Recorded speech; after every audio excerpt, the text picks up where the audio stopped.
डेरा chief Ram Rahim, डेरे में कैसा रहना सहना था, कैसे लोगों से मिलते थे वो, जो 2 रेप केस की बात की गई थी, जो साध्वी का रेप हुआ था, जो डेरा चीफ थे लड़कियों को अपने पास बुलाते थे, पूरा रिकॉर्डेड है सारा का सारा।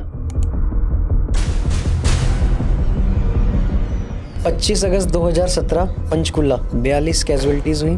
काफी चीजें न्यूज में क्लेम हुई कि बहुत कुछ था डेरे के अंदर। ऐसा कुछ था डेरे में? मीडिया में 3 चीज क्लेम हुई थी जी। डेरा के अंदर सैकड़ों नरकंकाल है, डेरा के अंदर बेहिसाब करेंसी नोट्स हैं, डेरा के अंदर हथियारों का जखीरा है। डेरा के जितने भी फॉलोवर हैं वो सब अपने नाम के आगे इंसान लगाते। क्या बाकी लोग इंसान नहीं है? बाकी लोग जानवर हैं? एक नाम बहुत फेमस जो उनके साथ जोड़ा जाता है और उनके कैरेक्टर असैसिनेशन में भी बड़ा रोल निभाता है, हनीप्रीत। रंजीत मर्डर केस के अंदर आप सीबीआई के प्रिसाइडिंग ऑफिसर को धमकी देते हैं जजमेंट डे पे। इंसाफ! क्या ये सच है? 3 बार मैं अरेस्ट हुआ हूँ, तो 1 बार जेल गया। आप कहते हैं कि हाई कोर्ट के जज करप्ट हैं, आप कहते हैं कि सुप्रीम कोर्ट के जज भी करप्ट हैं।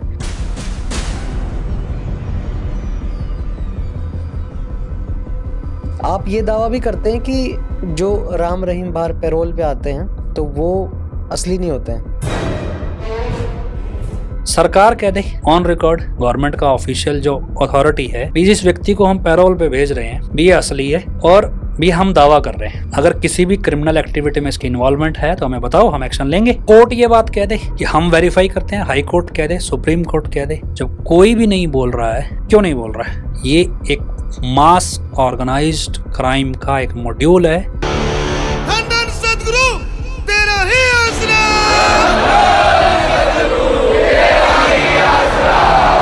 कोई हमें संत कहता है, कोई कहता है फरिश्ता, कोई कहता है गुरु, तो कोई कहता है भगवान। संत गुरमीत राम रहीम सिंह जी इंसान। नमस्कार दोस्तों, मेरे पॉडकास्ट चैनल में आपका स्वागत है एक और नए एपिसोड के साथ। मुझे नहीं लगता कि हमारे पूरे भारत में कोई ऐसा नहीं हो सकता कि जो उन्हें ना जानता हो। राम रहीम, उनके डेरे जो पूरे ऑल ओवर इंडिया के अंदर चलते हैं, ठीक है, मेन सिरसा से वो बिलोंग करते हैं। हरियाणा पंजाब के अंदर उनका ज़्यादा इन्फ्लुएंस है। और अभी मैं स्वागत करता हूँ सबसे पहले मोहित जी का। जी thank you so much. Mohit ji कैसे हैं आप? बढ़िया जी। काफ़ी सोशल मीडिया पे आप फेमस रहते हैं, है ना? काफ़ी कंट्रोवर्शियल मुद्दों में आपका नाम रहता है। फेथ वर्सेस वेडिक्ट, है ना? आप एक कैंपेन चला रहे हैं, वो क्या है चीज़ है वो? ठीक है, वर्डिक्ट है एक कोर्ट का डिसीजन 25 अगस्त 2017। फेथ है हमारा विश्वास। ये मतलब हम कहें कि स्पिरिचुअल सेंस में लें कि इतिहास में हमेशा आध्यात्मिक विश्वास की और हर राजा के फैसले होते थे, आज कोर्ट के फैसले होते हैं, इनका कन्फ्रंटेशन हमेशा रहा है। और ये रामायण महाभारत ये सब उसी पे बेस्ड है। भी एक समय में राजा फैसले सुना देते थे, लोग अपने फेथ के बेस पे फाइट करते थे, फिर फेथ को एक्सप्रेस करते थे, जिसमें हमें रामायण सुनने को मिलती है, भगवत गीता मिलती है। ऐसे ही हमारा एक फेथ है, एक फैसला है जिसे हम अन्यायपूर्ण मानते हैं। और आज की भाषा में ग्लोबल लैंग्वेज है इंग्लिश, तो हमने एक कैंपेन का नाम फेथ वर्सेस वर्डिक्ट रखा है। भी हमारा इस फैसले के विरोध में हमारा फेथ खड़ा है। चलो ये तो रही आपकी कैंपेन की बात। अब हम सीधा आते हैं मुद्दे पे। बेसिकली जो मुद्दा है वो डेरा सच्चा सौदा है ना? उससे जुड़ी जो कॉन्स्पिरेसीज की बात हम आज करने वाले हैं, कंट्रोवर्सीज की बात जो हम करने वाले हैं। सबसे पहले डेरा सच्चा सौदा क्या है, पहले उसके बारे में जानते हैं। सच्चा सौदा जो टर्म है, ये श्री गुरु नानक देव जी ने इजाद की थी। हम कहें कि इस संविधान है इंडिया का, तो स्ट्रक्चर है सोसाइटी का, इसकी करेंसी जो है पैसा है, नोट है और सोना चांदी कुछ भी है। जो आध्यात्मिक दुनिया है उसकी करेंसी क्या है? तो हम मानते हैं भी ईश्वर सच है, बाकी सब चीज़ खत्म होने वाली है। तो आध्यात्मिक दुनिया की करेंसी सच्चा बिजनेस है। गुरु नानक देव जी ने सबसे पहले एक टर्म ईजाद की, सच्चा सौदा। भी एक्चुअल में हमें आध्यात्मिक दुनिया की करेंसी में डील करना है और वो करेंसी रिजर्व बैंक से नहीं चलती। उसी टर्म के बेस पे एक आइडियोलॉजी मतलब डेवलप होती है। तो डेरा सच्चा सौदा उस आइडियोलॉजी पे बेस्ड है कि हम सच्चा बिजनेस जो है वो करेंसी कमाएं जो मरने के बाद या यूं कहें कि ईश्वर के दरबार में चलती है। तो डेरा सच्चा सौदा एक आइडियोलॉजी है, ट्रू बिजनेस ऑफ लाइफ। तो ये जो डेरा सच्चा सौदा है, ये कुछ ही सालों में ज़्यादा इसका नाम जो है सुनने में लोगों को आया, बट ये काफ़ी टाइम से, ये ऑर्गेनाइजेशन काफ़ी टाइम से काम कर रही है। तो बताएंगे कितने साल हो चुके हैं बेसिकली इसको पूरे? 1948 में एस्टैब्लिश हुआ है डेरा।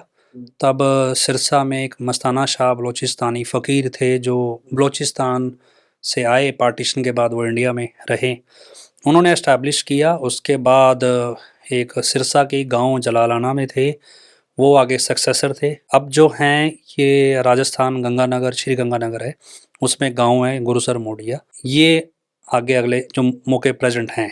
तो बेसिकली ये सिंपल कॉन्सेप्ट है भी, सच्चा सौदा एक ऐसी आइडियोलॉजी परोसता है जिसमें कोई कन्फ्यूज़न नहीं हो। मतलब आप स्पिरिचुअली कोई भी चीज़ करोगे तो कहीं ना कहीं कन्फ्यूज़न आ जाएगा, कहीं ना कहीं आप ऑर्थोडॉक्स हो जाओगे, लॉजिक नहीं मिलेगा किसी भी, मतलब कोई रिचुअल के अंदर आपको लॉजिक नहीं मिलेगा, और उससे कंट्रोवर्सीज भी खड़ी होती हैं अलग अलग। मतलब हम एक ऐसी चीज़ जिसमें लॉजिक भी हो, जिसका मतलब कुछ हो और जो समझ में भी आए, तो वो एक कॉन्सेप्ट इवॉल्व किया जिसमें मतलब पैसा नहीं लगना चाहिए, ऐसा कॉन्सेप्ट जिसे अनपढ़, अंधा, गूंगा, बहरा, पढ़ा लिखा, अमीर, गरीब सब अपना सके।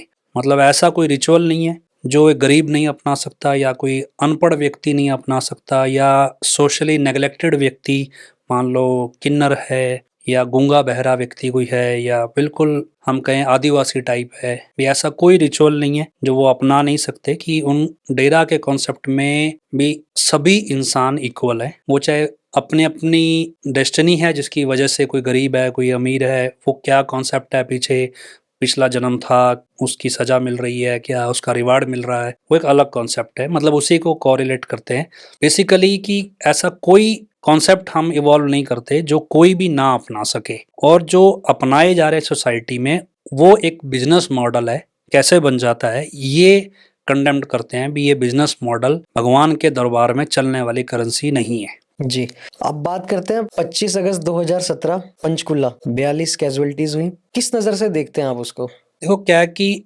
हम आज की डेट में किसी भी फेथ को लो आप, हम ये कहते हैं भी भगवान ने संविधान बनाया जिसे धर्म कह देते हैं, वो ऐसा नहीं है भी हिंदू के लिए अलग है और मुसलमान के लिए अलग है, सिख के लिए अलग है, ईसाई के लिए अलग है, वो कॉमन है सबके लिए। हम कहते हैं भी जब इस्लाम मैनिफेस्टेशन, एक मतलब मैनिफेस्टेशन है बेसिकली, जब एक मैनिफेस्टेशन इस्लाम के रूप में पॉपुलर हुई मिडल ईस्ट से, तब जो एग्जिस्टिंग मैनिफेस्टेशंस थी उन्होंने अपने आप को हिंदू के रूप में मैनिफेस्ट कर लिया। फिर क्रिश्चियनिटी डेवलप हुई, ओवर द टाइम सिखिज़म या सिख डेवलप हुए। मतलब जो बेसिक कॉन्स्टिट्यूशन भगवान ने बनाया सबके लिए, अगर उसमें प्रॉब्लम्स आई तो उसको रीडिफाइन करना पड़ा, तो वो जब रीडिफाइन हुआ तो नई मैनिफेस्टेशन के रूप में आ गया। उसके बाद दोबारा जरूरत पड़ी तो क्रिश्चियनिटी में रीडिफाइन हुआ, या पहले क्रिश्चियनिटी आई या इस्लाम आया। जब औरंगजेब आया तो उसने इस्लाम की मैनिफेस्टेशन को करप्ट कर दिया और इस्लाम के नाम पे डिक्टेटरशिप परोस दी।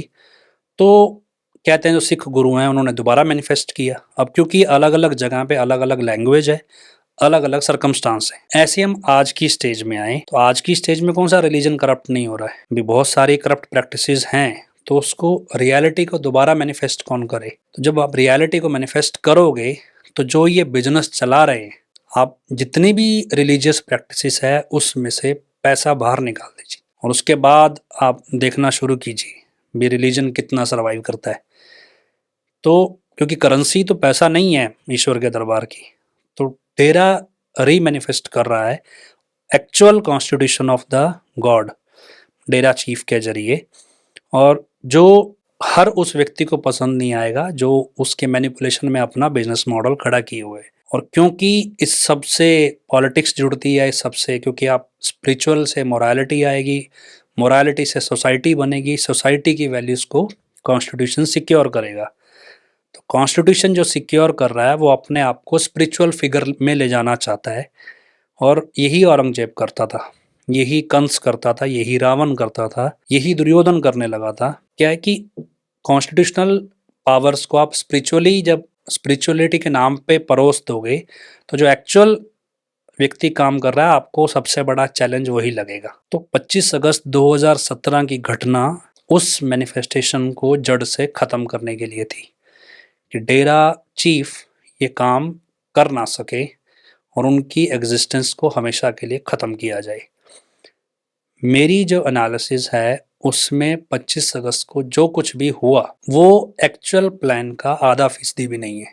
जो प्लान बनाए गए थे इस सारे कॉन्सेप्ट को डिस्ट्रॉय करने के लिए, उसमें कम से कम 42 लोग नहीं 42,000 लोग मरने थे।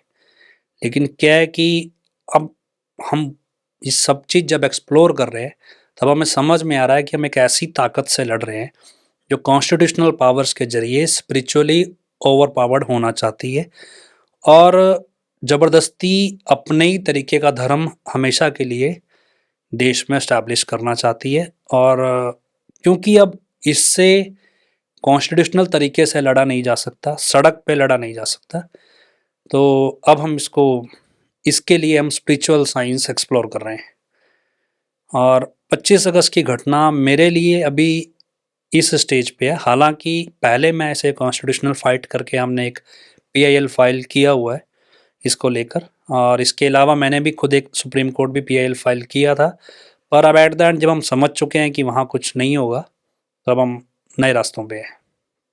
कैसी कैसी घटनाएं हैं जो इससे रिलेटेड हो सकती हैं फिलहाल? आप अभी चलो रिसेंट हम चलते हैं। एक white collar terror module Bharat सरकार ने एक्सपोज किया है, या कहें गवर्नमेंट जो भी एजेंसीज हैं एक्सपोज किया है। आप कभी कश्मीर जाइए, वहाँ के लोगों से मिलिए, 90% लोग आपको ऐसे मिलेंगे जो आपको जाने बिना कि आप कौन से धर्म के हैं, कौन सी जाति के हैं, कौन सी सोच रखते हैं, कौन सी एजेंसी से जुड़े हैं, उनको कोई मतलब नहीं। आप उनसे मदद मांगिए, वो आपको मदद देने के लिए तैयार है, वो आपको घर ले जाना चाहेंगे। अब मतलब अपने ऊपर आइए, अगर यही चीज उनके लिए हो, मतलब आपके पड़ोस में कोई कश्मीरी आए या आपके इलाके में आए, वो बोले जी मैं कश्मीर से हूँ, मुझे मदद चाहिए, तो आप वो मदद उसे दोगे नहीं। हाँ, ये होता है अक्सर। क्यों? क्योंकि मीडिया के जरिए या गवर्नमेंट के जरिए ही कश्मीर या कश्मीरी मुसलमान मोर स्पेसिफिक गए, वो डिस्क्रेडिट किया गया है सिग्निफिकेंटली। तो जब जब आप किसी को डिस्क्रेडिट कर दोगे तो वो रिवाइव करने की कोशिश करेगा वापस से। जब वो रिवाइव करने की फाइट में आएगा तो एक स्टेज पे फ्रस्ट्रेट हो जाएगा और फिर वो कोई ना कोई बड़ा स्टेप उठाएगा। अब हम जिस विशियस सर्कल में हैं, जिस सर्कल में वो खुद को दोबारा क्रेडिट देना चाहते हैं, वो सिविलियंस जो उनके टूरिस्ट वहाँ आते हैं उनको अच्छे से ग्रीट करते हैं, अच्छे से रिस्पॉन्ड करते हैं, और वो ये गैप भरना चाहते हैं, मतलब rest of the India with the Kashmir valley भरना चाहते हैं। लेकिन साइड बाय साइड एक ऐसा प्रोसेस भी चल रहा है जो इस गैप को क्रिएट करता है। तो ये जो सिग्निफिकेंटली डिस्क्रेडिट करने का साइकिल है, ये साइकिल ही टेररिस्ट मेरे हिसाब से मतलब कन्फ्रंटेशन खड़ी करता है और फिर वजह देता है। क्योंकि गवर्नमेंट के हाथ में सब कुछ है, वो इसमें तालमेल बनाए, लेकिन ऐसा कोई फ्रंट हमें दिखता ही नहीं है, खासतौर पे राइट विंग पॉलिटिक्स में, कि जो इस गैप को भरने की कोशिश करता हो। कश्मीर में इंटरनली क्या हो रहा है मालूम नहीं, लेकिन ओवरऑल इंडिया में अब मीडिया भी उस रूप में प्रस्तुत करता है चीजों को। अब आ जाओ डेरा। 25 अगस्त 2017 के बाद एक कैंपेन चला प्रॉपर मीडिया में, और उस कैंपेन में डेरा को सिग्निफिकेंटली डिस्क्रेडिट करना था। अगर आप उसका पूरा चैप्टर देखेंगे उस समय का, तो हर वो स्टेप उठाया गया भी डेरा का व्यक्ति कभी भी समाज में जाके अपनी क्रेडिबिलिटी रीगेन ना कर सके। और ये इस प्रोसेस में अगर डेरा में कोई एक्सट्रीमिस्ट हैं या कोई हैं तो ये उठेंगे तो ये किसी वारदात को अंजाम देंगे, और फिर गवर्नमेंट ये जस्टिफाई करेगी, देखिए हमें 25 अगस्त 2017 के दिन हमने जो कहा था वो सही हुआ। अब ये तो है नेचुरल। अगर आ जाइए स्क्रिप्टेड में क्या, अगर हम कहें भी डेरा के नाम पे 10 लोगों को आप रिजर्व रखें, इनके नाम पे हमें कोई बड़ी वारदात को अंजाम देना और फिर अपने स्टेटमेंट को जस्टिफाई करना है, तो ये प्रैक्टिकली हो रहा है। जो आप कहना चाह रहे हो या पूछना चाह रहे हो कि फ्यूचर में क्या हो सकता है, डेरा से कई केसेस कनेक्ट हैं। पंचकुला में जो हुआ 25 अगस्त को, उसके जो मास्टरमाइंड्स एलिजिडली गवर्नमेंट कहती है, वो अभी तक प्रोक्लेम्ड ऑफेंडर है, जिसमें एक बड़ा फेमस नाम है आदित्य अरोड़ा। इससे पहले अगस्त से पहले जनवरी 2017 में बठिंडा के मोड़ मंडी में ब्लास्ट हुआ था, जिसमें 7 लोग मरे थे, जिसमें 4 बच्चे जिंदा जल गए थे। उसके जो मास्टरमाइंड्स हैं 3 लोग हैं, वो अभी तक प्रोक्लेम्ड ऑफेंडर्स हैं। अमरीक सिंह, काला और एक अवतार सिंह, ये 3 लोग हैं। मैंने एक बार किसी एजेंसी के ऑफिसर से टाई अप किया, उन्होंने हमें कहा कि हमारी मदद कीजिए, इतने हार्डकोर क्रिमिनल जिन्होंने जिंदा बच्चों को जला दिया, ये फरार है, हमें पकड़वाइए। हमने कोशिश की, मैंने खुद ने चंडीगढ़ के बीचों बीच अमरीक सिंह को ढूंढ निकाला। आप सोचिए कि एक बॉम्ब ब्लास्ट का मास्टरमाइंड चंडीगढ़ के अंदर है, बीचों बीच चंडीगढ़ में जैसे आप बैठे हैं इतनी दूरी पे मैं बैठा था। साइड में होके मैंने ऑफिसर को फोन किया कि मेरे सामने ये शख्स बैठा है, आप बैकअप भेज रहे हो, मुझे नहीं पता इसके पास कौन सा हथियार है, कितने लोग हैं, आप बैकअप भेज रहे हो तो ठीक है, नहीं भेज रहे हो तो मैं अपने लोग बुलाता हूँ, मैं पकड़ लूंगा। और 4 लोग उसके साथ थे जो उसके बैकअप पे थे। उन्होंने बोला हम संभाल लेंगे। हमने वो जगह छोड़ दी, भी हो सकता फायरिंग हो, आप निकलो, हो सकता है वो आपको पहचान जाए, हो सकता है उसे लगता हो कि मैं उसे नहीं पहचानता, लेकिन मैं पहचानता था। मैंने अपनी तरफ से 100% कंफर्म किया। आप ये छोड़िए भी उसे कोई पकड़ने आएगा, किसी ने उसके फुटप्रिंट्स तक नहीं ट्रेस किए कि कहाँ। चंडीगढ़ पुलिस 5 मिनट में पूरा शहर सील कर सकती है, ये उनकी ट्रेनिंग है। चंडीगढ़ की ऐसी कोई रोड नहीं है जो सीसीटीवी से कवर ना होती हो। वो एक सरकारी एम्बुलेंस लेकर आया था, उसके साथ एक ड्राइवर भी था। वो एम्बुलेंस कहाँ गायब हो गई पता नहीं। ऑफिशियली इन्फॉर्मेशन हम दे चुके हैं, मैं सामने बैठ के कंफर्म कर रहा हूँ ये वही आदमी है, लेकिन कोई फुटप्रिंट्स भी ट्रेस करने नहीं आया। मुझे दिक्कत हो गई कि कल को ये फुटेज दिखा के मुझे ना अरेस्ट कर लिया जाए, क्योंकि मैं कोई काम ऑफिशियली नहीं कर रहा था। तो मैंने रिटर्न में ये चीज़ें कोर्ट को, एनआईए को लिखी कि मैंने आइडेंटिफाई किया, अब इसके फुटप्रिंट्स ट्रेस कीजिए। तब जाके फॉर्मेलिटी के तौर पे मुझे कुछ पिक्चर्स भेजी कि क्या ये लोग थे। मैंने कहा नहीं, ये नहीं थे। और हालांकि ये हमने ऐसा नहीं है कि अचानक से हमारे सामने अमरीक सिंह आ गया। अमरीक सिंह को अगर आप स्टडी करेंगे, जिन मोड ब्लास्ट केस का भी स्टडी कीजिए, उसमें आपको डिटेल मिलेगी। अमरीक सिंह कोई साधारण क्रिमिनल नहीं है। इंटेलिजेंस के हिसाब से उसने 200 से ऊपर लोगों को मारा पहले भी, और पंचकुला के केस में भी वो मोस्ट वांटेड है। और उसके साथ बहुत सारी क्रिमिनल कॉन्स्पिरेसीज, क्योंकि माना जाता है कि वो एक ट्रेंड मिलिटेंट है, और हमें पता भी है कि वो एक ट्रेंड मिलिटेंट है और कहाँ कहाँ वो ट्रेनिंग लेकर आया है। तो सोचिए अगर एक इस लेवल पे चीजें भी डेरा के नाम पे एक्सट्रीमिस्ट को प्रिजर्व करके रखा गया है कि कल को अगर डेरा दोबारा क्रेडिबिलिटी गेन करेगा तो हम किसी भी समय उनके जरिए वारदात को अंजाम देके डेरा पे ऑनस डाल सकते हैं, खुद बच सकते हैं, और दूसरा किसी भी वारदात को अंजाम देके अपने स्टेटमेंट को जस्टिफाई करेंगे जी हमने जो 25 अगस्त को गोली चलाई वो सही थी। जैसे कि आप बचपन से ही डेरे में रहे हो, है ना, तो आपको डेरे के अंदर काफ़ी जो अंदर का इंटरनल प्रोसेस होता है वो आपको पता है। तो डेरा कैसा है, मतलब अंदर से क्या चीज़ें हैं वहाँ पे? लोग काफ़ी चीज़ें न्यूज़ में क्लेम हुई कि बहुत कुछ था डेरे के अंदर जो मिला बाद में, क्या ऐसा कुछ था डेरे में? मीडिया में 3 चीज़ क्लेम हुई थी जी। डेरा के अंदर सैकड़ों नरकंकाल है, डेरा के अंदर बेहिसाब करेंसी नोट्स हैं, मतलब दौलत है, धन दौलत है, डेरा के अंदर हथियारों का जखीरा है। ये क्लेम हुआ। ये क्लेम क्यों हुआ? ये सब एक स्क्रिप्ट का हिस्सा था। उस टाइम नहीं समझ में आता था, अब समझ में आता है। एक टूल किट काम कर रही थी।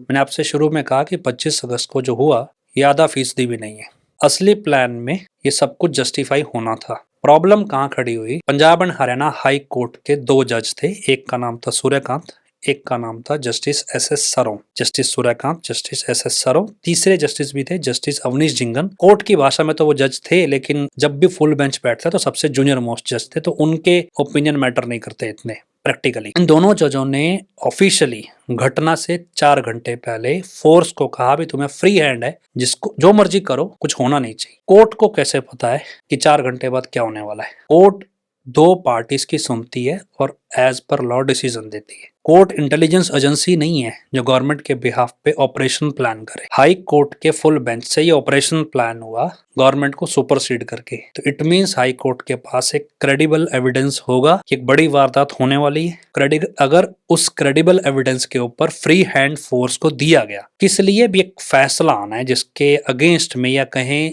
जिसको लेकर लगभग 4-5 लाख लोग पंचकुला में इकट्ठे हुए हैं। ये फैसला पक्ष में आएगा या विपक्ष में आएगा, या मतलब फेवर में आएगा या नहीं आएगा, ये बात कोर्ट कह नहीं सकती, क्योंकि ये प्रिसाइडिंग ऑफिसर का सीक्रेट है, वो क्या बोलने वाला है। इट मीन्स हाई कोर्ट को एडवांस पता था। अगर वहां 5 लाख सिविलियंस थे तो हाई कोर्ट का पहला स्टेप था प्रिकॉशनरी। वो लोअर कोर्ट को बोल सकती थी भी 2 दिन फैसला डिले करो, पहले पंचकुला से सबको इवैक्यूएट करो। हम क्यों गोली चलाएं? हो सकता उसमें बच्चे भी थे, उसमें बुजुर्ग महिलाएं भी थी, हर तरह के लोग थे, सिविलियंस लोकल पंचकुला के लोग भी थे, लेकिन कोर्ट ने नहीं किया। उन्होंने कोई प्रिकॉशनरी मेजर नहीं लिया। मतलब कोर्ट एडमेंट होके एक मतलब काउंटर टेरर कह सकते हैं, या फिर एक काउंटर एम्बुश सिचुएशन में प्रिज्यूम करके फ्री हैंड फोर्स को दे बैठी। फोर्स ने फ्री हैंड इस्तेमाल किया, 42 लोगों को गोली मार दी ऑन रिकॉर्ड। ऑफ रिकॉर्ड ये आंकड़ा 400-500 से ज्यादा बताया जाता है। ऑन रिकॉर्ड 42 लोगों को गोली मार दी। अब जस्टिफाई होना था। जस्टिफाई में टूल किट के मुताबिक ये 3 चीजें सामने आनी थी, लेकिन चेकिंग में ये सामने नहीं आई। 5,000 आर्मी के जवान थे जिन्होंने डेरा हेडक्वार्टर्स की तलाशी ली। अब या तो ये कहें कि ये 5,000 जवान बिक गए जिन्होंने डेरा में वो जो भी रिकवर हुआ वो दिखाया नहीं रिकॉर्ड पे। दूसरा, डेरा में कुछ था ही नहीं, और अगर नहीं था तो हाई कोर्ट के पास कौन सा क्रेडिबल एविडेंस था जिसके बेस पे फायरिंग ऑर्डर दिए गए। रिटर्न में ये ऑर्डर ऑफ रिकॉर्ड नहीं है, ऑन रिकॉर्ड रिटर्न में हाई कोर्ट का पास किया ऑर्डर है। इसका मतलब क्या है, भी जो इंटेल जनरेट हुआ वो एक टेररिस्ट ऑपरेशन था जिसमें सिविलियंस को मरवाया गया हाई कोर्ट के जरिए। तो हाई कोर्ट को काउंटर करना चाहिए था। ह्यूमन राइट्स कमीशन कहाँ है इस देश में, करना चाहिए था, नहीं हुआ। इट मीन्स ये मान के चलिए क्रेडिबल एविडेंस था लेकिन कुछ मिला नहीं, न्यूज भी चली, सब कुछ चला। तो तीसरी पॉसिबिलिटी ये, डेरा में जिन लोगों ने सब कुछ प्लान किया वो इतने शातिर थे कि आर्मी की नाक के नीचे से सारा एक्सप्लोजिव, सारा पैसा, सारे नरकंकाल गायब कर गए। और अगर वो सब कुछ गायब कर गए तो फिर उनके खिलाफ 8 साल बाद भी कोई कार्रवाई, कोई सीक्रेट ऑपरेशन क्यों नहीं एक्टिव है? अगर है तो आज तक कोई गिरफ्तारी क्यों नहीं? कोई भी चीज जस्टिफाई नहीं हुई। तो कहानियां जो आपने सुनी, इस कहानी का ओरिजिन भी हाई कोर्ट से है, इसका एंड भी हाई कोर्ट पे है। अच्छा, रंजीत मर्डर केस में वैसे शुरुआत में यहाँ से करूँगा कि आप डरते नहीं हैं और आप काफ़ी विवादों में भी रहते हैं, इस वजह से आप जेल भी जा चुके हैं। 3 बार मैं अरेस्ट हुआ हूँ, तो 1 बार जेल गया हूँ, 2 बार नहीं गया। अच्छा, रंजीत मर्डर केस के अंदर आप सीबीआई के प्रिसाइडिंग ऑफिसर को धमकी देते हैं जजमेंट डे पे, क्या ये सच है? धमकी नहीं थी, असल में मैं स्टडी कर रहा था डेरा के केसेस को, और स्टडी करते करते मुझे लगा भी जो रंजीत मर्डर केस है ये इस कड़ी का आखिरी केस है जो ओवरऑल कॉन्स्पिरेसी चल रही है। मैंने जो एक्यूज थे डेरा चीफ से अलग, उनको अप्रोच किया, खास तौर पे एक सबदिल सिंह एक्यूज था, उसके अलावा एक अवतार सिंह। हमने कहा कि हमारे पास कुछ फैक्ट्स हैं, भी आप फाइनल आर्गूमेंट्स में कोर्ट के सामने रखें। उन्होंने मना कर दिया, अभी आप हमें मत बताओ, हमारे वकील जो करेंगे वो करेंगे। मुझे पता था, ये मैं डेप्थ समझता था। मैंने कोर्ट को एक ईमेल लिखा और इवन मेरी तरफ से कुलीग कोर्ट में अपीयर हुआ फाइनल आर्गुमेंट्स के दिन पहले। हमने उनको डिटेल्स दी भी कैसे ये एक स्क्रिप्ट है और एक प्लानिंग के तहत ये सब कुछ हो रहा है, और हमने पूरे क्लियर कट एविडेंस दिए भी कैसे सीबीआई मतलब प्रोसिक्यूशन और डिफेंस आपस में मिले हुए हैं और सिर्फ जो स्केप गोट है वो डेरा चीफ को बनाया जा रहा है या एक्यूज हैं जिनको बनाया जा रहा है। भी एक स्क्रिप्टेड केस है। उसके बाद क्या होता है कि जैसे ही ये चीज जाती है तो कोर्ट में जो प्रिसाइडिंग ऑफिसर थे, शायद सुशील गर्ग नाम था उनका, वो उसे ऑन रिकॉर्ड ले लेते हैं। ऑन रिकॉर्ड का मतलब ये होता है कि ऑफ रिकॉर्ड कुछ भी आ जाए कोर्ट में, वर्बल बोला जाता है या डॉक्यूमेंट भी आ जाए। ऑन रिकॉर्ड का मतलब है भी कोर्ट ने इसे पढ़ लिया, समझ लिया है और इसको अपने जजमेंट में वो कंसिडर कर रही है बेसिकली। तो उन्होंने ऑन रिकॉर्ड वो डॉक्यूमेंट ले लिया। यहाँ जैसे ये ऑन रिकॉर्ड डॉक्यूमेंट आता है, रंजीत जो डिकीज्ड है इसमें, उसका बेटा जो केस फाइल कर रहा है, मतलब फाइट कर रहा है, वो हाई कोर्ट चला जाता है कि जज बिक गया जी, फाइनल आर्गुमेंट्स कंप्लीट हो चुके हैं, आर्गुमेंट्स क्लोज हैं, सिर्फ जजमेंट आना है। तो सुप्रीम हाई कोर्ट चंडीगढ़ चला जाता है कि ये जज कंप्रोमाइज्ड है, भी मैं इस टाइम पे जज को चेंज करवाना चाहता हूँ। अब जो लोग पढ़ रहे हैं डेरा को, मॉनिटर कर रहे हैं डेरा की एक्टिविटीज या डेरा से रिलेटेड केसों को, वहाँ एक सस्पिशियस है भी अचानक से पूरी आर्गुमेंट्स खत्म होने के बाद क्यों लग रहा है।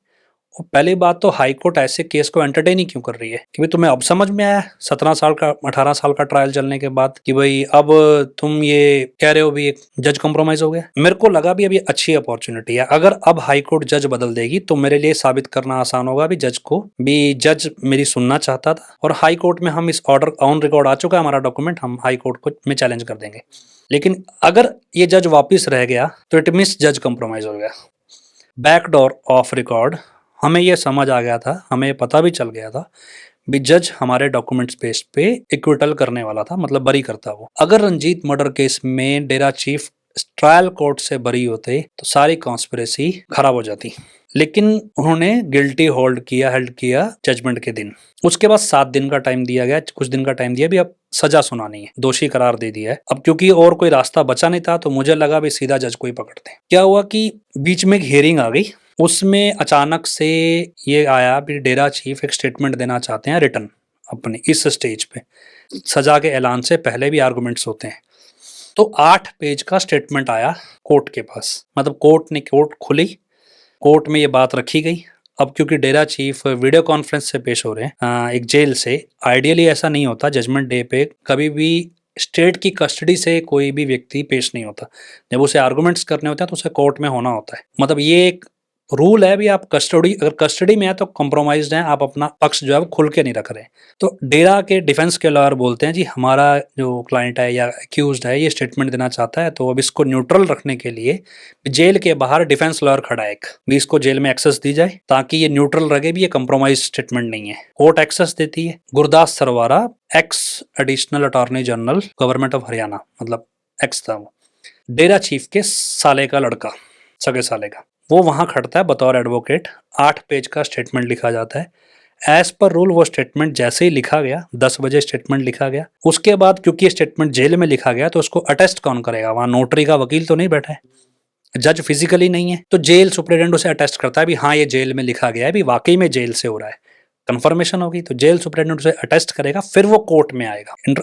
समझ में आता है यहाँ तक? इंटरेस्टिंग क्या है, मैंने कोर्ट को वही स्टेटमेंट भेज दिया और ये कहा कि ये अनसाइंड डॉक्यूमेंट मेरे पास क्या कर रहा है। कोर्ट में ओरिजिनल डॉक्यूमेंट पहुंचता उससे पहले मैंने अनसाइंड डॉक्यूमेंट भेज दी। 10 बजे कोर्ट खुली है, 12 बजे तक स्टेटमेंट लिखा गया, तो वो कोर्ट में अटेस्ट होके ही आएगा, आ ही नहीं सकता। तो मैं आउटसाइडर कोर्ट में ओरिजिनल डॉक्यूमेंट पहुंचने से पहले अनसाइंड डॉक्यूमेंट अगर भेज रहा हूं, इसका मतलब क्या है, ये स्टेटमेंट जेल में नहीं लिखा गया, ये स्क्रिप्टेड कोर्ट के रिकॉर्ड में डॉक्यूमेंट डेरा चीफ के नाम से चढ़ाया जा रहा है। और मैंने वहां ये बोला कि अगर कोर्ट इस डॉक्यूमेंट को एंटरटेन कर रही है अपने जजमेंट में, इट मीन्स प्रिसाइडिंग ऑफिसर इस सारी कॉन्स्पिरेसी में मिला हुआ है, और अगर मिला हुआ है तो ये कोर्ट की प्रोसीडिंग्स बेमानी है। प्रिसाइडिंग ऑफिसर ने इस चीज को धमकी के तौर पे लिया, भी मुझे मुंह पे कहा जा रहा है भी करप्ट हो तुम, भी ये फैसला जो है ये बेईमानी से दिया गया है, भी इसमें ये स्टेटमेंट डेरा चीफ का नहीं है।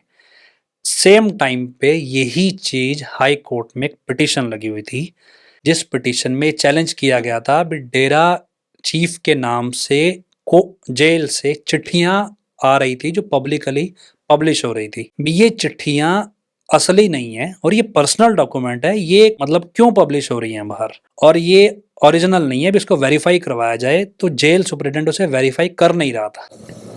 इस कन्फ्रंटेशन में जो वो डॉक्यूमेंट था 8 पेज का और वो जो चिट्ठियां आ रही थी, वो दोनों सेम हैंडराइटिंग में लिखी गई थी। जो वो सेम हैंडराइटिंग में लिखी गई थी तो ये हमें था कि हाई कोर्ट में हम बेस बनाएंगे, तो फिर जज ने बोल तो दिया प्रिसाइडिंग ऑफिसर ने सीबीआई कोर्ट के, लेकिन हमें था भी कार्रवाई करे, जब कार्रवाई होगी तो पार्टी बनेगा जज, पार्टी बनेगा तो फिर हम मुद्दा उठाएंगे, तो डेरा चीफ का ऑफिशियली स्टेटमेंट रिकॉर्ड होगा। धमकी तो दी, जज ने बोला भी, लेकिन कार्रवाई करता तो खुद ही फंस जाता। मतलब काउंटर कुछ किया नहीं आपके लिए? कुछ नहीं, बस खबर बन के रह गई। वैसे बहुत बड़ी बात है कि जज को धमकी देना और उसके बाद उसके नहीं, हमारे ऊपर पास कोई रास्ता बचा नहीं था, तो और कोई तरीका नहीं था। तो जो समझदार लोग थे वो समझ गए ये फैसला कंप्रोमाइज्ड है, इसलिए रंजीत मर्डर केस के बाद ना ही इस केस का फालतू मीडिया ट्रायल चला, ना ही इस केस पे इसके मेरिट्स पे ज़्यादा डिस्कशन आई। आप नोटिस करो छत्रपति मर्डर केस के फैसले के बाद बहुत डिस्कशन हुआ, इस केस में नहीं हुआ। अच्छा, डेरे से ही समझते हैं सारी चीज़ों को, क्योंकि इन बातों का खुलासा भी डेरे से ही होगा। जैसे जो डेरा चीफ राम रहीम जो हैं, वो बचपन से कैसे रहे होंगे, मतलब उनका डेरे में कैसा रहना सहना था, कैसे लोगों से मिलते थे, वो कैसे बातचीत करते थे? क्योंकि जो न्यूज़ में आया था कि जो 2 रेप केस की बात की गई थी, जो साध्वी का रेप हुआ था, या फिर जो ऐसी बातें लोग कहते हैं कि जो डेरा चीफ थे लड़कियों को अपने पास बुलाते थे, ये बातें भी कही गई हैं उसके अंदर, है ना? ये न्यूज़ में पूरा रिकॉर्डेड है सारा का सारा। तो जितनी मेरी स्टडी है उसके हिसाब से मैं आपसे सवाल पूछ रहा हूँ कि आप बता सकते हैं कि उनका नेचर कैसा था, किस तरीके से लोगों से वो मिलते थे वहाँ पे डेरा चीफ, किस तरीके का रूटीन उनका था? मैंने 95 में डेरा ज्वाइन किया, मेरी उम्र 7 साल की थी तब। जब मैं 10 साल का था तब मैंने उनके हॉस्टल में एडमिशन लिया, बोर्डिंग स्कूल में। तो वहीं से उसके बाद से मैं डेरा में ही 10 साल की उम्र से अब तक मैं डेरा हेडक्वार्टर के अंदर ही रहता हूँ। मतलब डेरा हेडक्वार्टर के ही एक रेजिडेंस वो बने हैं, रेजिडेंशियल सोसाइटी है, उसमें मुझे डेरा की तरफ से ही हमारी फैमिली को फ्लैट मिला हुआ है, तो मैं तब से वहीं रह रहा हूँ। मतलब कुछ साल हॉस्टल में रहे हैं। जितना मैं डेरा चीफ को समझता हूँ, मतलब हमारे लिए एक फादर फिगर में भी हैं, हमारे लिए एक स्पिरिचुअल फिगर में भी हैं, गॉड फादर कह सकते हैं, स्पिरिचुअल मास्टर भी कह सकते हैं, सब कुछ कह सकते हैं। डेरा चीफ को ऐसा कोई स्पेशल हम ये नहीं कह सकते भी ये उनका नेचर रहा है या ऐसा रहा है। मैं आपसे शुरू में कहा कि एक कॉन्स्टिट्यूशनल बॉडीज होती हैं जो सोशल वैल्यूज को प्रोटेक्ट करती हैं। एक स्पिरिचुअल कॉन्सेप्ट है जो सोशल वैल्यूज फ्रेम करता है, बनाता है। मतलब एक तरह से आप सड़क पे जा रहे हैं, कोई एक्सीडेंट हुआ है, आप कॉन्स्टिट्यूशनली बाउंड नहीं है उसको उठाएं, ये मैंने आपको बताया ही है। स्पिरिचुअली बाउंड है, ह्यूमैनिटी नाम की कुछ चीज। उनका कॉन्सेप्ट सिर्फ इतना है कि आप ह्यूमैनिटेरियन ग्राउंड्स पे स्पिरिचुअली अपनी वैल्यूज को स्ट्रॉन्ग करो, और आपको कोई कहने नहीं आएगा भी ये करो या ना करो। आपको पता होना चाहिए भी ये इंसानियत के नाते मेरी ड्यूटी है। ये ड्यूटी आप इनबिल्ट रियलाइज करो। कोई कुछ कर रहा है नहीं कर रहा है, आपको पता होना चाहिए भी ये मेरी ड्यूटी है। ये मेरी, ऐसा नहीं कि मेरी विल पे है कि मैं करना चाहता हूँ कि नहीं। आपको कोई भी आदमी दुख दर्द परेशानी में तड़पता मिलता है, आपके पास जो पॉसिबल तरीका है आप उसका दुख दर्द दूर करो। तकलीफ में है, एंटरटेनमेंट में नहीं। ऐसा नहीं है भी कोई डिप्रेशन में है तो आपको लगे भी आपको इसके साथ फिजिकल रिलेशन बनाने हैं, ये चीज़ नहीं है। बेसिकली तकलीफ में है तो फिजिकली कोई तकलीफ में, तो उसकी तकलीफ दूर करना ये आपकी इनबिल्ट ड्यूटी है। सिर्फ वो इतना ही सिखा रहे हैं। इसके पैरेलल सच्चा सौदा है भी, भगवान के दरबार में कौन सी करेंसी चलती है, उसे कैसे कमाया जाता है, ये सिखा रहे हैं। जो राम रहीम के बारे में बातें करते हैं कि स्टार्टिंग में उनका जो उनकी मदर थे उन्होंने उनको मतलब स्पिरिचुअलिटी में डाला, फिर उसके बाद वो बहुत स्पिरिचुअल भी हुए, है ना। फैमिली भी उनके पीछे से, मतलब ऐसा नहीं था कि किसी गरीब फैमिली से, अच्छी खासी फैमिली थी उनके पीछे का बैकग्राउंड भी बहुत अच्छा था। बट जो आज डेरा सच्चा सौदा चीफ राम रहीम बने कैसे, वहां के मेन हेड कैसे बन गए, क्योंकि इस बारे में तो कुछ था ही नहीं पहले। एकदम से वो सामने आए और एकदम से ही वो डेरा के चीफ उनको चुना गया। इस देश में हम प्रधानमंत्री चुन सकते हैं, लेजिस्लेटर चुनते हैं, सोसाइटी से उठते हैं। इस देश में हम वही लेजिस्लेटर मिलके प्रेसिडेंट को भी चुन लेते हैं। क्या इस देश में हमें चीफ जस्टिस ऑफ इंडिया चुनने की इजाजत है? नहीं है, टेक्निकल है। इस देश में हमें नेशनल सिक्योरिटी एडवाइजर चुनने की इजाजत है, टेक्निकल पोस्ट है। स्पिरिचुअलिटी में जो टेक्निकली भगवान को जानता है वो इलेक्शन से चुना नहीं जाता भी, लोगों ने मिलकर चुन लिया तो चुन लिया, बाय डिफॉल्ट है ना। उसकी अपनी क्वालिफिकेशन है, कोई आईपीएस होगा, उसकी ट्रेनिंग है, उसकी क्वालिफिकेशन है, उसके लेवल पे ही वो चीफ जस्टिस बन रहा है या कोई लॉयर बन रहा है या कोई प्रोफेशनल डॉक्टर बन रहा है, वो चुने नहीं जाते। ठीक इसी तरह जो एक्चुअल में स्पिरिचुअल फिगर्स होती हैं, बाय डिफॉल्ट है, इन्हें चुना नहीं जाता, इन्हें बनाया नहीं जाता। ऐसा नहीं है भी उनकी मदर ने उनको स्पिरिचुअलिटी में डाला तो वो स्पिरिचुअलिटी में आए, ये बाय डिफॉल्ट है। आइडेंटिफाई कौन करेगा? क्या प्राइम मिनिस्टर ये असेस कर सकता है कि नेशनल सिक्योरिटी एडवाइजर की ट्रेनिंग कैसी है? उसी के लेवल के ऑफिसर का एक पैनल होगा जो असेस करेगा भी ये सबसे बेस्ट है। उनसे सीनियर होंगे जो रिटायर हो चुके हैं या बड़े होंगे, एडवाइजर होंगे पीएम के, तो असेसमेंट होगी, तब जाके एनएस से चुना जाएगा, तब जाके चीफ जस्टिस ऑफ इंडिया चुना जाएगा। इसी तरह जो एग्जिस्टिंग स्पिरिचुअल पर्सनैलिटी हैं पहले से, जो सोसाइटी में एस्टैब्लिश्ड हैं, वो ही आइडेंटिफाई कर सकते हैं कि स्पिरिचुअल फिगर नेक्स्ट कौन होगा। ठीक है, ये आम लोगों ने जब कुछ सीखा ही नहीं, वो कैसे आइडेंटिफाई करेंगे भी ये स्पिरिचुअल मास्टर है या नहीं। तो डेरा चीफ गुरमीत सिंह एक आम जमींदार के बेटे थे, अच्छे जमींदार थे, मतलब थी 200 किले के आसपास जमीन उनके पास है, और अकेले इकलौते थे अपने घर में। और एक स्टेज पे उनके जो स्पिरिचुअल मेंटर थे डेरा सच्चा सौदा के सेकंड मास्टर, जिनका कोई भी रिश्ता उनसे नहीं जुड़ता है, उन्होंने आइडेंटिफाई किया उनको, उन्होंने नॉमिनेट किया, उन्होंने बिठाया बिना किसी की सलाह के, बिना किसी पैनल के। तो जो स्पिरिचुअल पर्सनालिटी एग्जिस्टिंग है वही आगे आइडेंटिफाई करती है। इसको मैं रिलेटिव एग्जांपल आपको देता हूँ। जैसे गुरु तेग बहादुर जी का है, तो उनसे पहले जो थे वो जो 8वीं पातशाही है, वो बचपन छोटे थे काफी उम्र में, मतलब वो बहुत जल्दी शरीर त्याग गए थे। मेरे को नाम याद नहीं आ रहा है उनका, नहीं जी, गुरु हरकृष्ण जी हैं शायद, ऐसा कुछ था, मेरे को नाम ध्यान नहीं। तो वो बहुत छोटी उम्र में थे। उन्होंने जाने से पहले लोगों ने पूछा अभी नेक्स्ट स्पिरिचुअल पर्सनालिटी कौन होगा, तो उन्होंने बोला बकाला में बाबा बकाला बोल के वो चले गए। एग्जैक्ट डिफाइन नहीं किया अभी कौन है, लेकिन ओवर द टाइम ऐसे सर्कमस्टांस आए तब गुरु तेग बहादुर आइडेंटिफाई हुए। लेकिन वो तो पहले से बता गए ना, तब ना तो उन्हें पब्लिक जानती थी ना कोई पहचानता था, मतलब वो आइडेंटिफाई कर गए। वो अलग है, सर्कमस्टांस जैसे भी बने, डेस्टिनी को जो मंजूर था, लेकिन मिले तो बकाला से ही मिले ना, कहीं और से तो नहीं मिले। तो ये आप ये नहीं कह सकते भी गुरमीत राम रहीम सिंह उनको बनाया गया, ये पहले से बाय डिफॉल्ट तय था। बस ये है कि उनको लोगों को आइडेंटिफाई करवा दिया गया। राम रहीम वर्ड उनके नाम में नहीं था। ये भी इसलिए हुआ भी 91 से 95 में पंजाब में इंसर्जेंसी का पीरियड था, आतंकवाद कह सकते हैं या मिलिटेंसी, सिख मिलिटेंसी ज़्यादा हाईलाइटेड थी। तो 95 में चीफ मिनिस्टर असैसिनेट हो जाता है पंजाब का, और उसके बाद चीज़ें पैसिव होती हैं, लेकिन उसके पैरेलल पंजाब में नारकोटिक्स फंडिंग होती है, जिससे पॉलिटिक्स में नारकोटिक्स बिजनेस एंटर हो जाता है। तो पंजाब के लोग डेरा में आने लगते हैं, कुछ रिक्वेस्ट करते हैं डेरा चीफ से भी आप पंजाब में आइए। तब तक वो पंजाब में नहीं गए थे, पंजाब में आइए, भी पंजाब में नारकोटिक्स अब पॉलिटिकल हैंडल से चल रही है, इसे रोकिए। और उसके बाद जो आतंकवाद से जो डैमेज हुआ है आइडियोलॉजी को, भी वो डैमेज भी कंट्रोल हो भी हम भी, क्योंकि डेरा चीफ जो है वो एक सिख फिगर में भी थे, मतलब उनका अपना जो सोशल आइडेंटिफिकेशन है वो सिख है।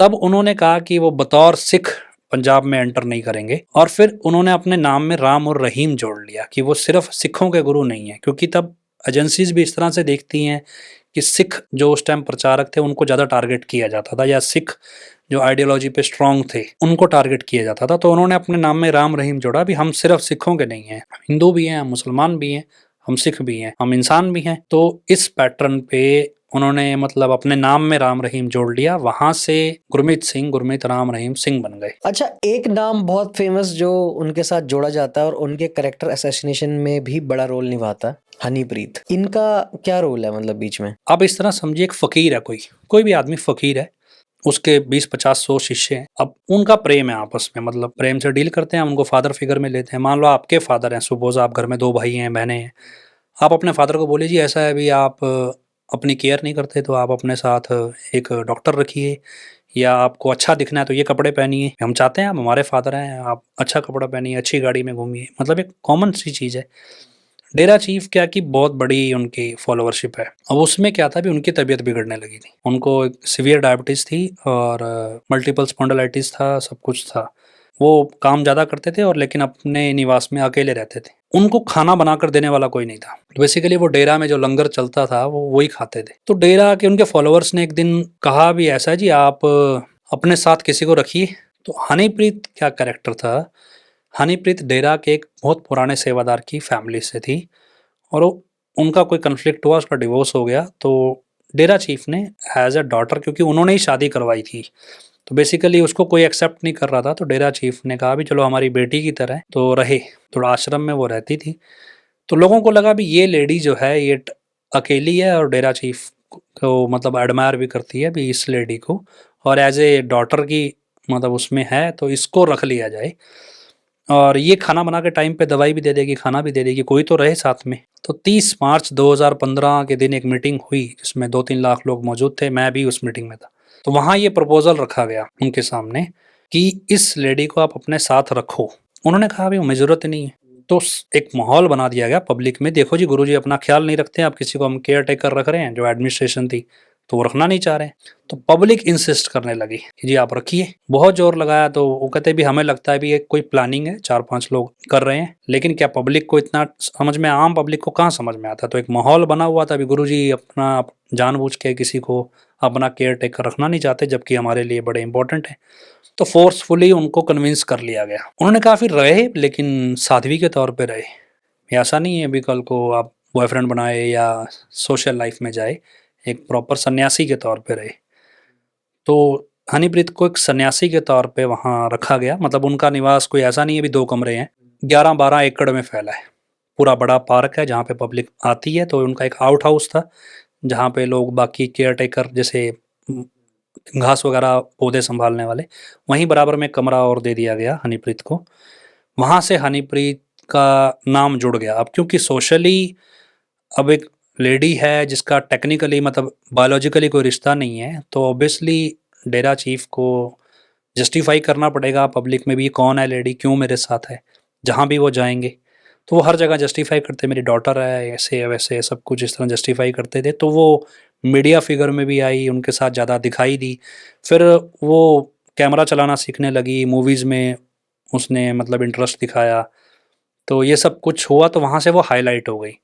उसके बाद जब ये इंसिडेंट हुआ 25 अगस्त 17 का, उसके बाद क्योंकि ये पॉलिटिक्स का एक बेसिक थंब रूल है कि जब आप किसी भी तरह से किसी व्यक्ति को डिस्क्रेडिट ना कर सको तो उसका करैक्टर उछालना शुरू कर दो। तो फिर उन्होंने ये प्रोसेस अपनाया, हनीप्रीत के का नाम के जरिए करैक्टर असैसिनेट करना शुरू किया।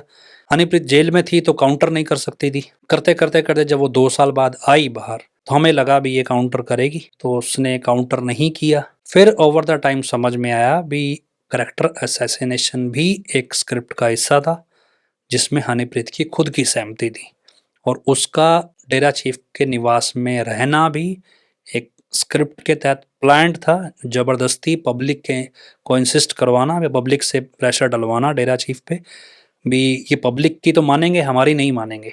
पब्लिक मतलब क्या होता है, कोई भी पब्लिक फिगर है उसको आप पब्लिक जब कहेगी तो वो उसे करना ही पड़ता है। कोई भी आर्टिस्ट है, कोई भी सेलिब्रिटी है, कोई भी नेता है, जनता चाहती है तो आप और किसके लिए जी रहे हो। अच्छा, जो गुरमीत राम रहीम है वो काफी चीजों में इन्वॉल्वमेंट अपना रखते थे, जैसे मूवीज बनाना, साथ में उनको गाड़ियों का भी बहुत शौक था, है ना, खाना बनाना एंड ऑल, गार्डनिंग वगैरह भी उनका नाम इन चीजों में आता है। बट अगर मेन देखा जाए तो एक संत का सिनेमा से क्या लेना देना। आपका नाम क्या है? मेरा नाम संदीप है आगे मिश्रा। ब्राह्मण है, आप टीका नहीं लगाते, आप जनेऊ धारण नहीं करते, आप वैसे भगवे वस्त्र नहीं पहनते, क्यों? ये ऑर्थोडॉक्स है? नहीं, ऐसा नहीं है कि ऑप्शन है, चॉइस है। चॉइस भी है, बट मैं ये मानता हूँ कि ब्राह्मण में जिस फैमिली में मैंने जन्म लिया, मैं मानता हूँ कि वो फैमिली ब्राह्मण फैमिली में है। मेरे फादर का काम भी यही है, बट मैं आगे ये देखता हूँ कि मेरा काम वो नहीं है। ठीक है, मतलब हम ये कह सकते हैं भी आप समय के साथ बदल रहे हैं, इवॉल्व कर रहे हैं, मैं अब मुझे अगर कोई बोले कि ऑर्थोडॉक्स नहीं रहना बाय कर्म में ब्राह्मण नहीं हूँ उस वक्त, क्योंकि मैं वो कर्म ही नहीं चाहिए, बाय बर्थ हो हम ये कह सकते हैं। लेकिन क्या है कि आमतौर पे जो बाय कर्म ब्राह्मण है उनकी आपको ये पर्सनैलिटी मिलेगी, तिलक लगाना, जटाएं रखना, दाढ़ी रखना, भगवे वस्त्र या किसी एक रंग का कपड़ा पहनना। जो आज का यूथ है ये अपने आप को एक्सप्लोर करता है, जब एक्सप्लोर करता है तो वो ऑर्थोडॉक्स प्रैक्टिसेस में जाना नहीं चाहता बेसिकली। ऐसे में ऐसे यूथ को कैसे समझाया जाए कि भाई सच्चा सौदा क्या है, स्पिरिचुअलिज्म कुछ है, ये लाइफ का कोई मतलब है, ये सिर्फ एंजॉय करने के लिए नहीं मिली है। जैसे हम बच्चा पढ़ने गया हॉस्टल में, ग्रेजुएशन करने गया तो उसको माँ बाप समझाते हैं कि बिगड़ना नहीं है वहाँ जाके, तो ऐसे ही शायद भगवान ने भी समझा के भेजा है भी बिगड़ना नहीं है, धरती पे जाके किसी मोटिव के साथ जा रहे हो। अब जब जो ये यूथ है ये मॉडर्नाइज्ड है, ये एक्सप्लोर भी कर रहा है, लेकिन ये अपना ह्यूमर जो है या अपना एंटरटेनमेंट जो है ये ऐसी चीज़ों में ढूंढ रहा है जिसका स्पिरिचुअलिटी से कोई कनेक्शन नहीं है। तो ऐसे में उनकी लाइफ में एंटर हुए हैं डेरा चीफ, उन्हीं के पैटर्न पे। कितनी चीज़ें हमारी लाइफ में ऐसी हैं जो मूवीज से इंस्पायर्ड हैं, मूवीज से। तो उन्होंने ये ऑप्शन चूज किया भी यूथ मुझ तक नहीं पहुंच रहा, मैं यूथ तक पहुंच जाऊं, और इस ऑप्शन के साथ वो आगे आए हैं और उन्होंने मूवीज बनाई है। उनकी मूवीज से कोई गलत मैसेज गया हो तो हम समझ सकते हैं, क्योंकि जितने भी सेलिब्रिटीज आप देख रहे हो, जितने भी फिल्म स्टार हैं, ऐसे ऐसे फिल्म स्टार हैं जो ऑन कैमरा ये कहते हैं कि हमने 12 साल की उम्र में 14 साल की लड़की के साथ रिलेशंस बनाए। हालांकि वो 14 साल की लड़की कभी सामने आके ये कह नहीं सकती, ये सोशल वैल्यूज में। अब ऐसे लोग को आज का यूथ एडमायर करता है, ऐसे सेलिब्रिटीज को। आप बड़े से बड़ा सेलिब्रिटी देखिए आज की लाइफ में, एक एजेंडा कह लीजिए या उनका एक स्टाइल कह लीजिए या नीड कह लीजिए, कोई भी मतलब सुपरस्टार स्टार वो सिगरेट दारू के साथ अपने आप को प्रोजेक्ट करता है, और उसका कभी भी एक कांस्टेंट प्रोफाइल नहीं है मूवी में। वो कभी नेगेटिव रोल में भी आएगा, कभी पॉजिटिव में भी आएगा। ऐसे में जो यूथ इंस्पायर्ड होता है उनसे, वो उनकी नेगेटिव हैबिट्स भी सीख रहा है, पॉजिटिव भी सीख रहा है। तो सिनेमा को अगर एक टूल के तौर पे इस्तेमाल किया जाता है गलत चीज़ें सिखाने के लिए, तो उसी सिनेमा को टूल के तौर पे डेरा चीफ ने भी इस्तेमाल किया सही चीज़ सिखाने के लिए। गलत क्या है? नहीं, गलत नहीं है, बट काफी सारी मूवीज थी, गाने भी गाए हैं। लव चार्जर, आपने लव चार्जर गाना भी सुना होगा। एक गट्टू इंजीनियर मेरे ख्याल से एक मूवी थी, तो एक मैसेंजर ऑफ गॉड भी थी। उन मूवीज और जो गाने थे उनका रिलेशन क्या आपस में, क्योंकि अब you are my love charger, इससे क्या मतलब समझते हैं आप? देखिए, प्रेम भाषा है। प्रेम क्या है भी, हम कहें भी गॉड कहाँ है, किस रूप में, कैसे है। एक होता है प्लेजर, आपके शरीर को खुशी मतलब आनंद है, प्लेजर है। एक है हैप्पीनेस, दो अलग अलग शब्द है। एक बच्चा है, हंस रहा है, छोटा बच्चा पैदा हुआ है, आप उसे खिला रहे हो, वो खुश हंस रहा है, ये प्लेजर नहीं दे रहा आपको, ये खुशी दे रहा है। जो खुशी है ये महसूस की जाती है, वो कोई चुटकुला नहीं सुना रहा है, वो कोई कॉमेडी शो नहीं चला रहा है, वो कोई परफॉर्मेंस नहीं दे रहा है, आपको खुशी क्यों हो रही है उसके हंसने से? ये क्या है? इनोसेंसी है, प्रेम है, माँ का बच्चे से है, बच्चे का माँ बाप से है, प्रेम है। कहते हैं भी, किसी भी आप धर्म ग्रंथ को पढ़िए भी, प्रेम जो है वो ईश्वर की एग्जिस्टेंस है। जहाँ प्रेम है वहाँ ईश्वर है। नहीं, बट कहा जाता है ना कि जो संत होता है वो बेसिकली इन सब चीजों से दूर रहता है। भी प्रेम से दूर नहीं रहता, उसे यही तो एस्टैब्लिश करना है भी। गॉड, भगवान जो एग्जिस्ट करता है, कण कण में करता है, किस फॉर्म में? प्रेम की फॉर्म में। एक पीड़ित है, कोई सड़क पे जख्मी है, आप उसकी मदद कीजिए, उसको उठा के अस्पताल पहुंचाइए। जो फील वो आपके लिए कर रहा है, ये प्रेम है, और इस प्रेम में ईश्वर है। ये कनेक्शन, जो बॉन्ड एस्टैब्लिश होता है प्रेम का, ये ईश्वर की तरफ से है। लव चार्जर क्या है? इस प्रेम को चार्ज करना। You are my love charger. You कौन? ईश्वर। हमारे अंदर का प्रेम जो है उसे तुम चार्ज करते हो। लेकिन क्या है कि ये बात गाने के जरिए एक प्रॉपर रॉक स्टार म्यूजिक बना के, ऐसा म्यूजिक बना के परोसी गई, क्योंकि आज के लोगों को यही भाषा समझ में आती। यही चीज वो मंत्र पढ़ के बताते। आपको संस्कृत में ऐसे कई मंत्र मिलेंगे जो इसी बात को बताते हैं। ठीक है, आप पवित्र गुरबानी पढ़िए, उसमें भी मिलेगा, जो तो प्रेम खेलन का चाहो, सिर दर तली गली मेरी आओ। अब यही चीज कोई सिंगर बढ़िया राग में गा के सुनाए, आपको अच्छा लगेगा। यही कोई बेसुरा गा दे, इसको सीधा पढ़ दे, आपको अच्छा नहीं लगेगा। बेसिकली म्यूजिक एक टूल है जो आपको कनेक्ट करता है, और यूं कह सकते हैं भी एक कड़वी दवाई है जिसके ऊपर म्यूजिक एक शुगर कोटेड है, शुगर कोटिंग लगा रहा है भी, ताकि आसानी से खा सको। उन्होंने अध्यात्म को म्यूजिक की शुगर कोटिंग दे दी कि ताकि आज का यूथ गाने गुनगुनाए, लेकिन अच्छा गुनगुनाए, घटिया ना गाए। आप अपने नाम के आगे इंसान लगाते हैं, और डेरा के जितने भी फॉलोवर हैं वो सब अपने नाम के आगे इंसान लगाते हैं। जैसे कि आपका नाम मोहित है और आप इंसान लगाते हैं, मोहित इंसान। क्या बाकी लोग इंसान नहीं है? बाकी लोग जानवर हैं कि सिर्फ आप ही अपने नाम के आगे इंसान लगा रहे हैं? जब सिविलाइजेशन शुरू हुई, या यूं कहें आप नेचर को पढ़िए, जानवर जो है उनमें रिश्ते नहीं मिलते, जानवरों में रिश्ते नहीं होते। मतलब आप आइडेंटिफाई नहीं कर सकते भी एक जानवर आज संबंध किसी से बना रहा है, कल को आगे उसके बच्चे से भी बना सकता है, उसमें रिश्ते डिफाइन नहीं होते। बेसिकली बहुत कम जानवरों में होते हैं, वही बहुत छोटे लेवल पे। इंसानों में रिश्ते पाए जाते हैं। रिश्ते क्या है भी, आपके सामने एक लड़की है, ये आपकी वाइफ है तो आपकी फीलिंग अलग है, आपकी बहन है तो आपकी फीलिंग अलग है, आपकी मदर है तो फीलिंग अलग है। रिश्ते आपके इमोशंस को डिफाइन करते हैं, समझ रहे? रिश्ते आपके इमोशंस डिफाइन करते हैं। इंसान इंसान है क्योंकि उनमें रिश्ते हैं। जब इंसान अपने रिश्ते नाते तोड़ के हर किसी से संबंध बनाने लगे, और उस संबंध का मकसद सिर्फ एंटरटेनमेंट है। जानवर संबंध एंटरटेनमेंट के लिए नहीं बनाते, वो बच्चा पैदा करने के लिए बनाते। इंसान जब जानवरों से आगे बढ़ के सिर्फ इसे एक एंटरटेनमेंट टूल के तौर पे इस्तेमाल करने लगे, तो वो जानवर से भी बदतर है। तो ऐसे में आज का समाज है, और आज से बहुत सारे रियलिटी शोज कंट्रोवर्शियल आए हैं और चल भी रहे हैं। आप जितने भी क्लब्स के अंदर कॉमेडियंस आजकल चल रहे हैं, सबकी कॉमेडी का बेस ही यही है, क्योंकि जैसी लाइफ वो जी रहे हैं उसी में वो ह्यूमर निकाल रहे हैं।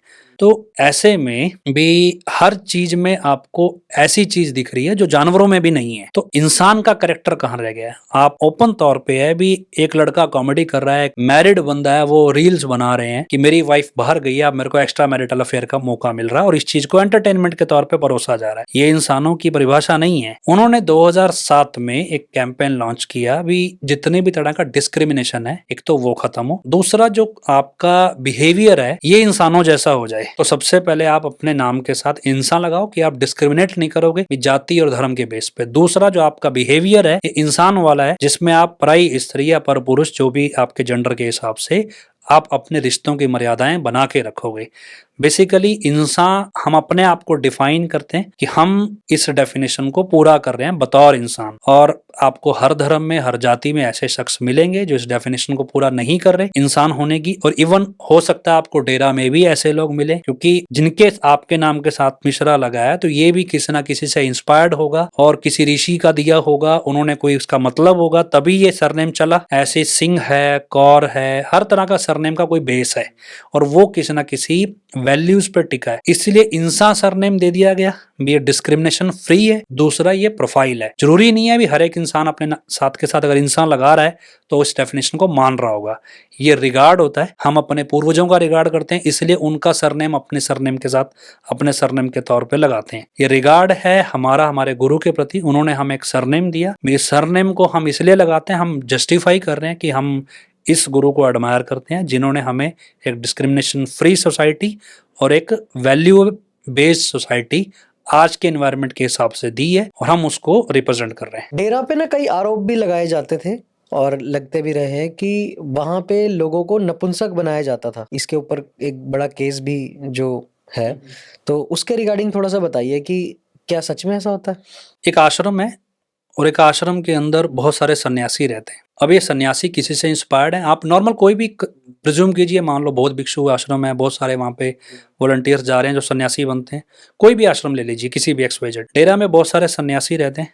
अब वो सन्यासियों में पुरुष भी हैं, महिलाएं भी हैं, उनमें आपसी करीबी बढ़ भी सकती है, घट भी सकती है, जरूरी नहीं है सारे इतने अच्छे हों भी कैरेक्टर वाइज। तो हिस्ट्री ये है कि इन सब में आपसी करीबियां बढ़ने लगी थी, जो सन्यासी वहां आते थे, और उससे अनवांटेड प्रेगनेंसीज भी होने लगी थी। और इस प्रेगनेंसी को अवॉइड करने के लिए, क्योंकि ये लोग पढ़े लिखे नहीं थे, उतने नहीं थे, तो इन्होंने एक मॉडल जनरेट किया अपने लिए, जो सन्यासी थे, कि कुछ ऐसा हो कि प्रेगनेंसी ना हो, अनवांटेड प्रेगनेंसी। नपुंसक बनाया मतलब टेस्टिकल्स रिमूव किए गए, जो आपको यूं नहीं है भी इंपॉर्टेंट बना देते हैं, मतलब ये इरेक्टाइल डिसफंक्शन नहीं है बेसिकली। तो ये सिर्फ इतना भी आप इनफर्टिलिटी हो गई है। अब उन्होंने ये ऑप्शन खुद चूज किया, या कह सकते हैं उनके जो रिप्रेजेंटेटिव थे उन्होंने किसी तरह से उनको इन्फ्लुएंस में लेके कर लिया, और ये मास में हुआ।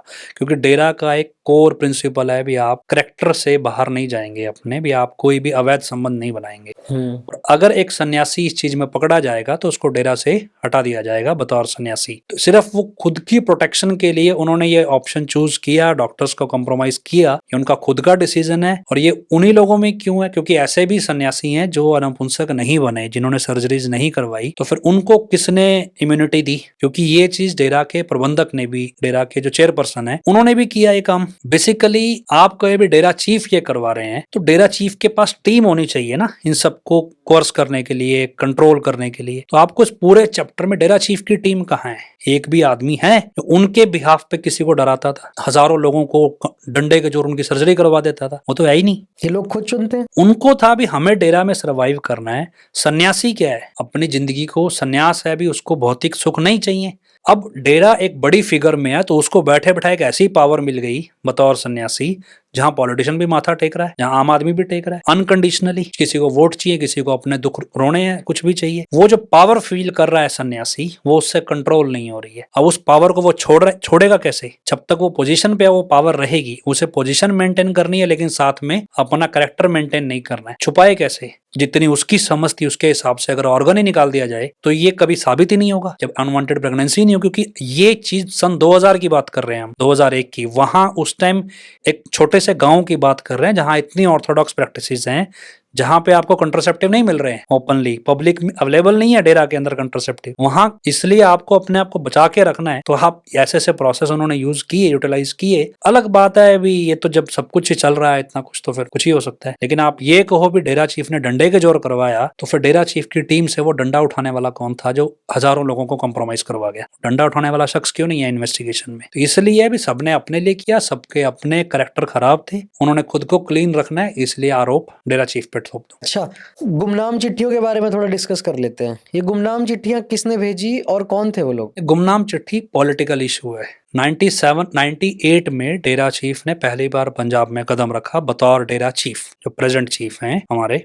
सन 2002 में, मतलब आप इसको मोटे तौर पे समझें तो सिख पॉलिटिक्स चलती है पंजाब में। सिख पॉलिटिक्स क्या है कि 3 हिस्सों में चलती है। पहली पॉलिटिक्स है अकाल तख्त अलाइड सिख, जो अकाल तख्त की कमांड में चलते हैं। दूसरी जो सिख फॉलोअरशिप है वो प्रचारक अलाइड है, मतलब जो प्रचारकों की कमांड में चलते हैं। तीसरे जो हैं जो दोनों की कमांड में नहीं चलते, वो इंडिपेंडेंट है। अभी क्या है कि सिख पॉलिटिक्स का सीधा सा इशू है कि जो वहां की सिख बेस्ड पॉलिटिकल पार्टी है वो अकाली दल है, शिरोमणि अकाली दल। तो क्या है कि उसको सिख वोट पोलराइज करना है, तो वो प्रचारकों और जो न्यूट्रल है, कोई भी हो सकता है न्यूट्रल, उनको आपस में लड़ाती है, और अकाल तख्त उसमें जज बन के बैठ जाता है कि जज बन के वो सिखों के फेवर में फैसला करेगा और वो सिखों का एक प्रोटेक्टर बन के सामने आता है, जिससे सिख वोट पोलराइज हो जाए। तो ऐसी निरंकारी क्लैश, जो सिख निरंकारी क्लैश में ये सब कुछ हुआ, उसमें संत जरनैल सिंह भिंडरांवाला लोग कहते हैं वो इवॉल्व हुआ सिख प्रोटेक्टर के तौर पे, और धीरे धीरे ये पॉलिटिक्स इस तरह से घूमी भी उस प्रचारक से सरकार को लड़ा दिया गया और अकाल तख्त प्रोटेक्टर बन के सामने आया और उसने दोबारा से सिख पॉलिटिक्स में सिख पोलराइज्ड कर लिए। अब जब डेरा इवॉल्व होने लगा 98 में, जब डेरा चीफ ने पंजाब में कदम रखा, तो अचानक से लाखों लोग डेरा चीफ के साथ जुड़ गए और कांग्रेस ये चीज पकड़ती है कि वो राइट विंग पॉलिटिक्स को काउंटर करने के लिए उन्होंने डेरा को टूल बनाया, डेरा को मतलब सपोर्ट हासिल किया जाए। तो कांग्रेस डेरा के करीब आने लगी और 2002 में मार्च के अंदर कांग्रेस की सरकार बन गई पंजाब में कैप्टन अमरिंदर सिंह की लीडरशिप में। अब नारकोटिक्स फंडिंग शुरू हो गई थी पंजाब में तब तक, और नारकोटिक्स बहुत स्केल पे फैल भी रहा था। तो कैप्टन अमरिंदर सिंह ने इंसिस्ट किया डेरा चीफ को भी आप इसके अगेंस्ट पंजाब में ओपन कैंपेन चलाएं, और वो इसके बेस पे हरियाणा या आगे नेशनल पॉलिटिक्स भी देख रहे थे। जैसे ही उन्होंने मार्च में डेरा में आके फिजिकली ये कमिटमेंट दी भी आपको फ्री हैंड है, आप पंजाब में अपना प्रचार कीजिए और नारकोटिक्स को रोकिए, और उस टाइम फीमेल फिटिसाइड बहुत प्रोमिनेंट था, उसको रोकिए। ये जब हुआ तो नारकोटिक्स फंडिंग को भी, मतलब नारकोटिक्स के ट्रेड को भी दिक्कत थी और उसके बेस पे पॉलिटिक्स को भी दिक्कत थी। तो ऐसे में इमीडिएटली कुछ सूझा नहीं, तो मार्च में ये हुआ। अप्रैल में उन्होंने अपना ये प्रचार शुरू किया, तो मई के अंदर ये गुमनाम चिट्ठी अचानक से उभर के आती है कैरेक्टर असैसिनेट करने के लिए भी डेरा के साथ कोई लोग जुड़े ना। और हजारों लोग अचानक से कहां से आते हैं, जो एक मतलब ऐसे कह सकते हैं भी फर्जी एक सोसाइटी बना दी गई भी, उसके वॉलंटियर बन के वो चिट्ठी सर्कुलेट करके एस्टैब्लिश करते हैं, फिर हाई कोर्ट उस पर सुमोटो एक्शन भी ले लेती है और सीबीआई इंक्वायरी भी बैठ जाती है। मतलब अगर हम डेप्थ में जाएंगे तो कोई भी कानून इस पूरे प्रोसेस में माना नहीं गया। कहते हैं कि वो जो साध्वी थी उनका पता लग गया था बाद में, है ना? देखो अभी तक ऑन रिकॉर्ड जिसने वो गुमनाम चिट्ठी लिखी है वो नहीं मिली है, और बेसिकली भारत का कानून ये कहता है भी कंप्लेनेंट विक्टिम है, अगर ऑब्वियसली रेप विक्टिम, रेप का कंप्लेनेंट रेप विक्टिम ही होगा, या तो रेप विक्टिम मर चुकी होगी, उसके बिहाफ पे उसकी फैमिली मेंबर होगा। अब ये कंप्लेंट जो है वो एक रेप विक्टिम की कंप्लेंट है, जिसने कंप्लेंट की है वो कौन है ये अभी तक कोर्ट को पता नहीं है। जो इसमें साध्वियां कोर्ट में आई हैं वो 2 साध्वियां आई हैं, वो कंप्लेनेंट नहीं है ऑन रिकॉर्ड। अब जब वो कंप्लेनेंट नहीं है, उनके साथ जो रेप का एलिजेड इंसिडेंट हुआ है उसकी इन्वेस्टिगेशन रिपोर्ट कोर्ट के रिकॉर्ड पे नहीं है। मतलब ये अपने आप में एक अजीबोगरीब केस है। कंप्लेनेंट अननोन है, उसके फेवर में 2 विटनेस आती हैं जो एलिजेड रेप विक्टिम है, लेकिन उनके अपने रेप की इन्वेस्टिगेशन रिपोर्ट, मतलब उस समय में सीआरपीसी 173 की एक रिपोर्ट बनती है कि क्राइम कैसे हुआ, वो रिपोर्ट उन दोनों रेप विक्टिम की नहीं है। कन्विक्शन उनके रेप के इंसिडेंट के ऊपर है जिनकी कंप्लेंट ही नहीं है। मतलब ये अब सुनेगा कौन? 42 हियरिंग हो चुकी हैं इस कॉन्सेप्ट को हाई कोर्ट में रखे हुए, फुल बेंच पे चलती है, कोर्ट सुनना नहीं चाहती। क्यों? क्योंकि कोर्ट इस देश में इंडिपेंडेंट बची नहीं है। तो आप खुद कैलकुलेट कर लो भी, जिस केस का विक्टिम कंप्लेनेंट ही कोर्ट के रिकॉर्ड पे नहीं है, उसका मतलब वो उसको विक्टिमाइज किया गया है ये कैसे पता चलेगा? एग्जिस्ट ही नहीं करता है। और जो विटनेस है वो विक्टिम भी है, लेकिन उसके साथ जो हुआ उसकी इन्वेस्टिगेशन रिपोर्ट नहीं है। मतलब उसका रेप हुआ, उसका मेडिकल कहाँ है, उसके पीछे उसके गवाह कहाँ हैं, वो कहाँ हुआ उसका रेप, कोई लोकेशन साइट इन्वेस्टिगेशन कुछ भी नहीं है, सिर्फ स्टेटमेंट है। एक्चुअल कंप्लेनेंट एग्जिस्ट नहीं करता, विटनेस को ही कंप्लेनेंट कंसीडर कर लिया कोर्ट ने, और उसके ऊपर जो विक्टिमाइजेशन हुआ उस पे कन्विक्शन कर दिया, और फिर डंडे के जोर भी इसको मानो 42 लोगों को गोली मार दी 25 अगस्त के दिन। यही तो हुआ था। तो अब सुनाए किसको? कोर्ट कंप्रोमाइज्ड है, सरकार ये सब कुछ कर रही है। इन्वेस्टिगेशन में जितने भी ये वांटेड लोग हैं, अगर हम पकड़ के एनआईए के हाथ में दे दें वो तो भी पकड़ना नहीं चाहते, तो आप करोगे क्या? अच्छा, करंट अफेयर्स की बात की जाए तो अभी जो रामचंद्र छत्रपति वाला जो केस था उसका क्या सीन चल रहा है? वो केस हाई कोर्ट में फाइनल आर्गुमेंट्स कंक्लूडेड हैं। अब उसका जजमेंट आना है करीब 29 सितंबर को। वो केस फाइनल आर्गुमेंट्स में हाई कोर्ट में जो अपील थी, नीचे तो कन्विक्शन हुआ था। मेरी अपनी जो स्टडी है भी उसमें रामचंद्र छत्रपति का मर्डर ही ये सारे फसाद की जड़ है, क्योंकि जब ये सारा प्रोपेगेंडा डेरा के खिलाफ उठा तो उन्हें इस प्रोपेगेंडा को स्ट्रॉन्ग करने के लिए एक ऐसा आदमी चाहिए था जो डेरे का ना हो और ओपन तौर पे डेरा को कन्फ्रंट करता हो, मतलब कंडेम करता हो डेरा के मूवमेंट को। तो वो एकमात्र रामचंद्र छत्रपति था जो प्रोमिनेंट था, क्योंकि वो एक लोकल जर्नलिस्ट था और एक इवनिंग न्यूज़पेपर चलाता था। इसलिए रामचंद्र छत्रपति का मर्डर करवाया गया और मेरी इन्वेस्टिगेशन में वो एक स्टेट स्पॉन्सर्ड मर्डर था। हमारे पास उसके एविडेंस भी हैं, पर प्रॉब्लम वही है, आप इन्हीं बातों की वजह से विवाद में भी रहते हैं। आप क्लेम्स ऐसे करते हैं कि जो हजम ना हो लोगों को। काउंटर नहीं करते। अभी क्या है कि रामचंद्र छत्रपति, मैं ओपन क्लेम कर रहा हूँ, आपका एक कैमरा है, ठीक है, कोई, मैं सामने से कह रहा हूँ, रामचंद्र छत्रपति के मर्डर में उसका अपना बेटा शामिल है और कहने को आप उसको सुपर हीरो दिखाते हैं भी, उसने बहुत बड़ी फाइट लड़ी है। रामचंद्र छत्रपति की मौत कहा जाता है भी उसको 4 गोलियां लगी थी, उस वजह से हुई, लेकिन मैं आपको एक दावे से कहता हूँ, आपको डॉक्यूमेंट्स का भी चाहिए तो हम बैठ के लंबा डिस्कशन कर सकते हैं कि वो जो गोलियां लगी थी वो एक नकली रिवॉल्वर से फायर हुई थी। बहुत बड़ी स्टेटमेंट दे रहे हैं आप। नकली रिवॉल्वर से फायर हुई थी। डॉक्टर कड़वासरा है, नाम मैं आगे भूल गया, उनका आगे शॉर्ट फॉर्म था जो फाइल में जिन्होंने ऑपरेट किया है, पीजीआई रोहतक के सर्जन थे doctor Kadwasara, Apollo hospital Delhi के डॉक्टर्स थे। इन्होंने एक प्लान्ड तरीके से अंडर ट्रीटमेंट सर्जिकली छत्रपति की चेस्ट में एक 32 बॉर की रिवॉल्वर प्लांट की है।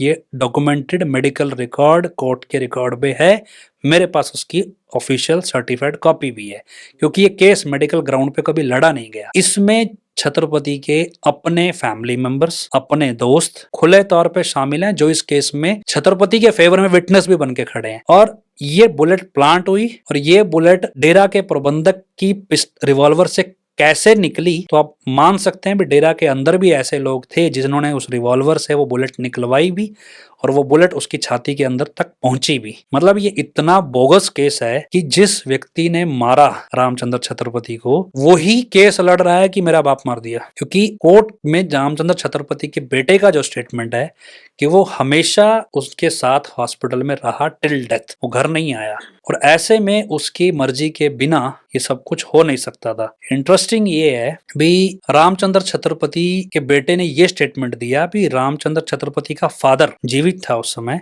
वो अपने मरते हुए बच्चे को ना तो कभी हॉस्पिटल में देखने आया, ना उसने कभी फोन पे उसका हालचाल पूछा। ये ऑन रिकॉर्ड स्टेटमेंट है। आप सोच सकते हैं बच्चे, किसी का भी बाप इतना निर्दयी होगा कि अपने मरते बच्चे का कभी हाल भी नहीं पूछेगा भी मर रहा है मेरा बच्चा, मैं देखा हूं उसे, मिलूं, बात करूं किसी तरह। क्यों? क्योंकि ये स्क्रिप्ट था, वो बुजुर्ग आदमी था, वो कुछ भी बोल देता। लेकिन अब ऑन रिकॉर्ड मान लीजिए, मतलब एक आप मानिए भी इस मर्डर को कवर अप करने के लिए ही बहुत कुछ होता गया। और आपका कहना ये है, साफ तौर पर आप ये कह रहे हैं कि जो डेरा प्रबंधक हैं वो भी इसमें मिले हुए हैं। आपका एक और न्यूज़ भी आया था कि आपको दिल्ली हजारी कोर्ट में डेरा की तरफ से आप पे मानहानि का केस भी उन्होंने किया और आप पे 1 करोड़ रुपए आपसे मांगा उन्होंने, है ना, हर जाना उसका। देखिए, डेरा मैनेजमेंट क्या है कि कोई भी डेरा आप लीजिए, कोई भी इतिहास उठाइए, सन्यासी लोग हैं, वो वहां सन्यास में अपना जीवन संवारने आए, नंग मलंग कह सकते हैं, होते हैं भी सन्यास ले लिया, चलो हो सकता है कुछ अच्छे भी हों, लेकिन ज्यादातर ऐसे ही होते हैं भी जिनको कुछ नहीं होता, वो सन्यासी बन के चलो फ्री का खाना पीना ही मिल जाएगा।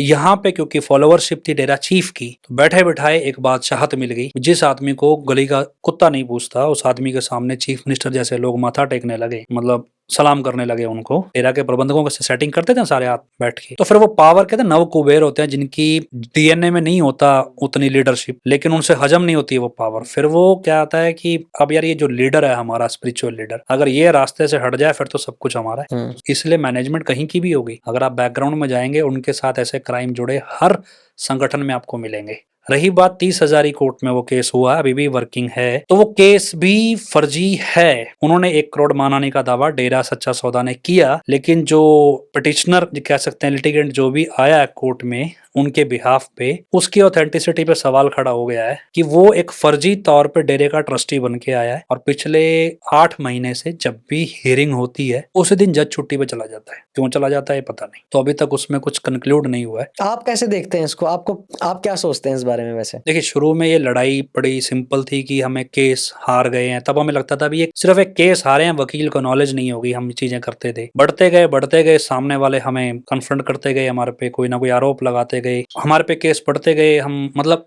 कन्फ्रंट करते गए, सब कुछ बढ़ता गया, आगे बढ़ता गया, सब कुछ होता गया। तो अब हमें चीज जो समझ में आती है भी, असल फाइट हमारी अब किसी संविधान से, किसी सोसाइटी से नहीं है, असल फाइट हमारी अपने आप से है। अब हम कॉन्स्टिट्यूशनली चीजें समझ चुके हैं कैसे प्लान हो रही हैं, सोशली समझ चुके हैं भी कैसे प्लान हो रही हैं। अब हम स्पिरिचुअल मैथमेटिक्स को एक्सप्लोर कर रहे हैं, और उसमें गुरु गोविंद सिंह जी का वाक्य है, 1.25 लाख से 1 लड़ाऊं तबे गोविंद सिंह नाम कहाँ हूँ। प्रैक्टिकली आप सोच सकते हैं भी एक आदमी 1.25 लाख से लड़ पाएगा सामने से, लेकिन क्या भी ये स्पिरिचुअल मैथमेटिक्स है, 1.25 लाख से एक आदमी लड़ सकता है। तो हमने वो मैथमेटिक्स एक्सप्लोर करना शुरू किया। तो अब हम कह सकते हैं भी ईश्वर की अदालत में है, लेकिन वहां पे अपील, वकील, दलील करने के लिए वहां की करेंसी चाहिए। वहां के वकील को वहां की करेंसी में फीस दी जाती है। वो फीस दुनिया में ऐसे नहीं मिलती कि रिजर्व बैंक से मिल जाएगी। तो अब हम अपने आप को स्पिरिचुअल मैथमेटिक्स के बेसिस पे एक्सप्लोर कर रहे हैं और उसे मैथमेटिक्स के जरिए चीजें लड़ रहे हैं। और मेरी निगाह से देखोगे तो हमारे फेवर में बहुत कुछ हो भी रहा है, आने वाले टाइम में होगा भी। वैसे वीडियोस में आपकी जो वीडियोस चलती हैं फेसबुक पे, उसमें आपको काफी लोग देखते हैं, काफी लोग आपकी बात सुनते भी हैं। सो आप कुछ ऐसे दावे भी करते हो जिनका कोई मतलब सर पैर नहीं है, ऐसा क्यों करते हैं आप? नहीं, कौन सा, कोई बताइए कौन सा दावा है? आप ये दावा भी करते हैं कि जो राम रहीम बाहर पैरोल पे आते हैं तो वो असली नहीं होते हैं। ये बड़ा वास्ट टॉपिक है, हम आपको ब्रीफ में बताते हैं। क्या है कि रजीम समझते हैं, एक वर्ड रजीम। रजीम क्या, एक अथॉरिटी होती है, रिलीजियस कह सकते हैं बेसिकली। जैसे अभी अमेरिका ने कहा भी हम ईरान का रजीम तोड़ना चाहते हैं, खामनेई जो है उनको मारना चाहते हैं। भी रजीम मतलब एक सिंगल बंदे के कमांड में कोई चीज आ जाए। इस दुनिया का एक रजीम है, इस यूनिवर्स का। ये रजीम कहता है कि किसी ना किसी को गुलाम बनाओ। आप मान लो हम कहें भी ये कर्टन है, ये ड्रेसिंग सेंस है, ये किसी ना किसी से इंस्पायर्ड है, किसी ने ट्रेंड चलाया, आपको पसंद आया, आप उसके इन्फ्लुएंस में हो। अपने इन्फ्लुएंस में मान लो आप पॉडकास्ट करते हैं, आप एक्सप्लोर करते हैं, तो आपसे कोई इन्फ्लुएंस होगा। तो बेसिकली इस यूनिवर्स का एक रजीम है कि आप किसी से इन्फ्लुएंस होते हो, किसी को इन्फ्लुएंस करते हो, और यही इन्फ्लुएंस का गेम पूरी लाइफ भर चलता रहता है। जो ज़्यादा कर पाएगा वो ज़्यादा बड़ा हो जाएगा। कोई इसको, इस इन्फ्लुएंस को पॉलिटिकली इस्तेमाल करता है, कोई सोशल मीडिया पे कर रहा है, कोई कहीं कर रहा है। रजीम है। डेरा में डेरा चीफ जो हैं वो एक स्पिरिचुअल मैथमेटिक्स पर चलते हैं। स्पिरिचुअल मैथमेटिक्स सिर्फ सिंपल सी चीज कहता है कि आपको आपकी लाइफ का एक ही ऑब्जेक्टिव है, इस रजीम से बाहर निकल। मैंने आपको थोड़े टाइम पहले एक श्लोक बताया, जो तो प्रेम खेलन का चाहो, सिर धर तली गली मेरी आओ। ये गुरु नानक देव जी का है, शायद या गुरबानी में लिखा हुआ है। इसका सिंपल सा मतलब है, प्रेम खेलन का चाहो। ये ईश्वर कह रहा है कि अगर आपको मेरे प्रेम में खेलना है, सिर धर तली। सिर क्या, आपकी आइडेंटिटी है, इसको तली पे रख लो, हाथ पे रखो। मतलब आप अपनी आइडेंटिटी गवा के आओ। जब आपकी अपनी एग्जिस्टेंस, अपनी आइडेंटिटी बची नहीं, तो आप ना तो किसी के इन्फ्लुएंस में हो, ना किसी को इन्फ्लुएंस कर रहे हो। बेसिकली आप इस रजीम से बाहर निकल रहे हो, इस इन्फ्लुएंस के रजीम से बाहर निकल रहे हो। और यही अध्यात्म है। संन्यास में जाके इंसान यही कर रहा है। किसी भी मतलब डिजायर के इन्फ्लुएंस में नहीं है, किसी भी स्वाद, खाने के स्वाद के इन्फ्लुएंस में नहीं है, किसी कपड़े के फैशन के इन्फ्लुएंस में नहीं है। इन्फ्लुएंस से तो बाहर निकल रहा है संन्यास में। तो ये बेसिकली डेरा का सिंपल सा कॉन्सेप्ट है, डेरा चीफ का भी। वो किसी भी रजीम के इन्फ्लुएंस से बाहर निकाल। अभी जब पैरोल शुरू हुई, हालांकि इसको साइंटिफिकली भी हम प्रूव कर देंगे, लेकिन अभी मैं आपको स्पिरिचुअली कह रहा हूँ। पैरोल से जो सिस्टम शुरू हुआ वो इन्फ्लुएंस का शुरू हुआ। हमने जिस डेरा को ज्वाइन किया था वो हमें सारे रजीम से बाहर निकालता है। अब जो पैरोल से डेरा रिवाइव हो रहा है, ये इन्फ्लुएंस में ला रहा है, ये सरकारी प्रोपेगेंडा चला रहा है। ये तो है फिलोसफिकल कह सकते हैं, थियोरिटिकल। यहां से पहला चीज है कि हम इस डेरा के साथ, इस डेरा चीफ के साथ नहीं जुड़े थे। जब मेरी खुद की आइडियोलॉजी उनसे इंस्पायर्ड है या उनकी लाइफ से इंस्पायर्ड है कि वो कभी झुकते नहीं है, वो कभी किसी चीज में सही है तो कंप्रोमाइज नहीं करेंगे, मैं उनका शिष्य होकर कंप्रोमाइज नहीं कर रहा, तो वो कैसे कर जाएंगे? मुझे जो व्यक्ति दिख रहा है अभी, ये वो नहीं है। साइंटिफिकली आ जाएंगे। साइंटिफिकली में क्या है भी, जो व्यक्ति बाहर आ रहा है, अब हम चैलेंज करेंगे कि भाई ये व्यक्ति नकली है। कहाँ चैलेंज करेंगे? कोर्ट में चैलेंज करेंगे। मेरी तरफ से या मेरे टीम की तरफ से 19 लोगों ने कोर्ट में चैलेंज किया। जो एडवोकेट था, एडवोकेट ऋषु गर्ग हमारा एडवोकेट था हमारी तरफ से।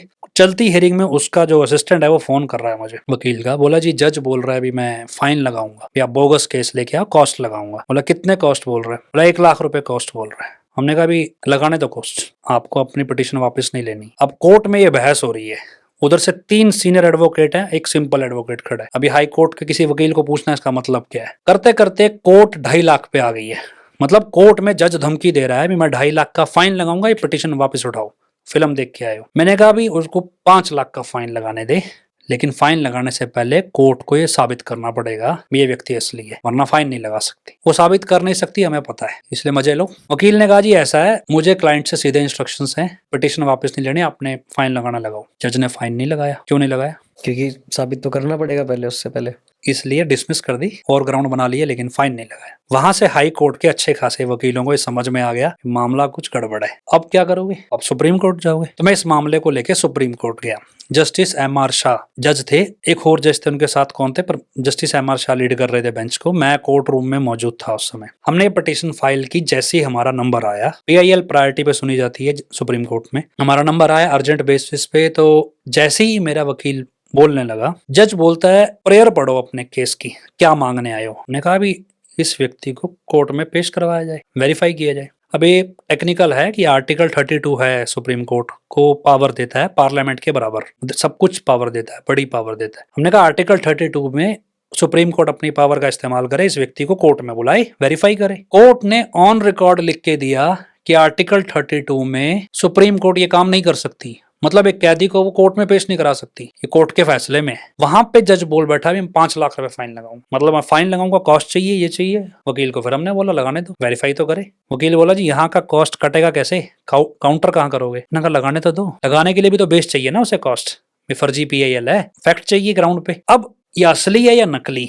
हम कहते हैं डेरा का ऑन रिकॉर्ड ऑफिस बीरर कोई भी है, वो लिख के दे दे जो ऑन रिकॉर्ड है भी ये व्यक्ति असली है। अगर कुछ भी हुआ इसके जरिए तो मैं गारंटी देता हूँ ये असली है। सरकार कह दे ऑन रिकॉर्ड, गवर्नमेंट का ऑफिशियल जो अथॉरिटी है भी, जिस व्यक्ति को हम पैरोल पे भेज रहे हैं भी ये असली है और भी हम दावा कर रहे हैं, अगर किसी भी क्रिमिनल एक्टिविटी में इसकी इन्वॉल्वमेंट है तो हमें बताओ, हम एक्शन लेंगे। कोर्ट ये बात कह दे कि हम वेरीफाई करते हैं, हाई कोर्ट कह दे, सुप्रीम कोर्ट कह दे, जब कोई भी नहीं बोल रहा है, क्यों नहीं बोल रहा है? ये एक मास ऑर्गेनाइज्ड क्राइम का एक मॉड्यूल है। आप खोलने लगेंगे ना तो मैं यहाँ कहना नहीं चाहता, बहुत कुछ निकल आएगा ऐसा। आपने अभी तक स्पिरिचुअली बात की, अगर आप फिजिकली देखें उनको, अपीयरेंस से लगता है आपको, कभी अपीयरेंस से लगा आपको कि अपीयरेंस वो नहीं है? कभी उनके कद काठी से लगाओ वो नहीं है, कभी उनके बात करने के तरीके से? ऑब्वियसली मैंने आपको कहा ना, फिलॉसफी गलत हो गई। आप संदीप मिश्रा हैं, आप पॉडकास्ट चला रहे हैं, आप एक इंडियन नेशनल है, अचानक से आप पाकिस्तान की वकालत करने लगेंगे तो मैं आपको सही कैसे मान लूंगा? मुझे लगेगा कुछ गड़बड़ है, कोई आप इन्फ्लुएंस्ड हैं, आप किसी के कंट्रोल में है। ये प्रेशर भी तो हो सकता है इंसान पे। यही तो कह रहा हूँ ना मैं, भी संतों का इतिहास क्या होता है। जो स्पिरिचुअल मैथमेटिक्स जानता है वो मरना पसंद करता है, प्रेशर में नहीं आता। अभी रिसेंट है ना 22-24 नवंबर को गुरु तेग बहादुर जी का वो आ रहा है शहीदी दिवस। मुझे बताओ, औरंगजेब ने लाखों लोग मारे, गुरु गोविंद सिंह जी को एक कहा गया कुरान की, पवित्र कुरान शरीफ की कसम खा के कि भाई हम आपको सेफ पैसेज देंगे, आप निकल जाइए, कोई आपको नुकसान नहीं पहुंचाएगा। धोखा दिया ना औरंगजेब ने, मुगलों ने, उनके कितने लोग मारे, कितने सिख शहीद हुए, सब कुछ हुआ, कितना लड़ना पड़ा। जो इतने, जिसका कोई दीन ईमान नहीं था, जिस औरंगजेब का, जिसके शासन का कोई दीन ईमान नहीं था, आपको लगता है वो गुरु तेग बहादुर जी को स्टेटमेंट देगा भी अगर कोई बंदा शहीद हो जाएगा तो मैं हिंदुओं को बख्श दूंगा, उनका धर्म परिवर्तन नहीं करवाऊंगा? उसका कोई स्टेटमेंट की रिलायबिलिटी थी? तो गुरु तेग बहादुर जी औरंगजेब की रिलायबिलिटी पे खुद को शहीद कर देंगे? अगर कर देंगे तो फिर गुरु गोविंद सिंह जी ने ये स्टेप क्यों नहीं उठाया? उन्होंने शस्त्र क्यों उठाया? गुरु तेग बहादुर ने तो नहीं उठाया शस्त्र। लेकिन गुरु तेग बहादुर जी का नाम गुरु तेग बहादुर जी इसलिए पड़ा क्योंकि वो तलवार चलाने में बहुत माहिर थे, तेग चल, और उन्होंने नहीं उठाया शस्त्र, गुरु गोविंद सिंह जी ने उठाया। मतलब स्पिरिचुअल मैथमेटिक्स में शहादत के मायने क्या हैं? एक आम फौजी देश के बॉर्डर पे शहीद होता है तो उसकी बटालियन मोटिवेटेड है, उसका मोराल बढ़ता है शहीदी से, वो मतलब एक ज्यादा जोश में आके काम करती है। वही बटालियन, वही यूनिट जिसने ज्यादा शहीदियां दी हैं, उस शहीद को देश की सरकार कंपनसेट करती है, इतना पैसा, इतनी फैसिलिटी मिलेगी आपको, उसकी फैमिली को बैकअप देगी। तो स्पिरिचुअल मैथमेटिक्स जो भगवान का कॉन्स्टिट्यूशन चल रहा है उसमें गुरु तेग बहादुर जी जैसे शख्स शहीद हो जाते हैं, वो कंपनसेशन किस फॉर्म में होगा? भगवान की करेंसी है ना। अब भगवान की करेंसी आम आदमी को तो चाहिए, जो है ही अवतार, वो आया ही भगवान की तरफ से है, वो जब शहीद होगा उसके बहुत बड़े मायने हैं। आप इस सारे सिस्टम में समझिए, आपको 2 सवाल का जवाब नहीं मिलेगा। गुरु तेग बहादुर जी तलवार चलाने से ही उनका नाम पड़ा, उन्होंने छोटी उम्र में इस तरह से तलवारबाजी की कि उनका नाम तेग बहादुर पड़ गया, और उन्होंने शस्त्र नहीं उठाया, शहादत मंजूर की। गुरु गोविंद सिंह जी ने शस्त्र उठाया। दोनों की आइडियोलॉजी में डिफरेंस कहाँ आया? दूसरा, औरंगजेब रिलायबल शासक नहीं था, तो ये नहीं माना जा सकता भी गुरु तेग बहादुर जी ने उस पे भरोसा करके खुद को या अपने 3 शिष्यों को शहीद होने दिया कि भाई कल को ये हमारी शहादत से हिंदुओं को बख्श देगा, जबकि उसने बख्शा नहीं। तो फिर कौन सा स्पिरिचुअल मैथमेटिक्स है जो गुरु तेग ये क्लेम करता है भी गुरु तेग बहादुर अगर शहीदी ना देते तो हिंदू ना बचते? तो मैथमेटिक्स कहाँ है? कोई लॉजिक है? ये लॉजिक स्पिरिचुअल मैथमेटिक्स में जो चल रहा है उसी को समझ में आएगा। और जो मैथमेटिक्स हमें सिखा रहा है जो शख्स, और हम उस मैथमेटिक्स पर चल के कंप्रोमाइज नहीं कर रहे हैं, आपको लगता है भी वो एक झटके में कंप्रोमाइज कर जाएगा? जिसने ये चीज मतलब हम जैसे आम लोगों को सिखा दी, हम इस रास्ते पे हैं भी, हमें पता है भी हम मरेंगे, यही हमारी जीत है और इसका जो कंपनसेशन है वही हमारी बात को सच्चा साबित करेगा। यही कुर्बानी का फॉर्मूला है। असल में यही गुरु तेग बहादुर जी ने भी अपनाया है। वो मैथमेटिक्स में कंपनसेशन कैसे मिलता है, जिस शख्स ने हमें सिखाया और उस पे अड़ना सिखाया, उसको एक 2% का शासक गुलाम बना लेगा सिर्फ 5 साल कैद में रख के। यह संभव है? तो आप हमें ये नहीं कह सकते भी ये डेरा चीफ जो है वो प्रेशर में आ जाएगा। अगर उनका शिष्य प्रेशर में नहीं आया तो गुरु कैसे आ जाएगा? अब आपने सीखा ही जिससे है, वो आपका शिष्य नहीं आ रहा। मैं कोर्ट में खड़ा हूं, जब कोर्ट, कॉन्स्टिट्यूशन, सोसाइटी मुझे काउंटर नहीं कर पा रही, अभी तो मेरा जो विजन है वो उनके विजन से बहुत छोटा है। जब वो मुझे काउंटर नहीं कर पा रही, वो मेरे मेंटर को कब काउंटर कर देगी? अभी तो उनसे चेला नहीं संभल रहा ना। मार देना किसी चीज को भी ठीक है जी, संभल नहीं रहा तो गोली मार दो, किसी से मरवा दो, ये कोई सोल्यूशन नहीं है। आपके पास तर्क नहीं है, आपके पास फैक्ट्स नहीं है। अच्छा, तो अगर जो पैरोल पे चीफ बाहर आते हैं आपके, गुरमीत राम रहीम, वो असली नहीं है, तो फिर असली गुरमीत राम रहीम कहाँ है? देखिए, हमारी तरफ से तो वो सरकार की कस्टडी में गए थे, ये जवाब सरकार को देना है कि वो कहाँ है। रही बात ये है कि सरकार कानून से चलती है, संविधान से चलती है, तो मैं उस सवाल के जवाब तो दे सकता हूँ जो संविधान और कानून के दायरे के हैं। समाज के भी दे सकता हूँ कि सामाजिक वैल्यूज पे बेस्ड है। अब इसको आप आध्यात्मिक उसमें पूछेंगे तो मैं जस्टिफाई नहीं कर सकता। इसको सामाजिक और कानूनी दायरे के हिसाब से वो सरकार की कस्टडी में है, तो दे हैव टू आंसर कि असली कहाँ है। बहुत बड़ा दावा कर रहे हो वैसे आप। अगर ये असली है तो आप ऑन रिकॉर्ड लिख के दो, फिर हम आपको बहुत कुछ ऐसा दिखाएंगे आप ही के कानून के दायरे में कि ये असली कैसे नहीं है। लेकिन अब कोई आगे से आ ही नहीं रहा है।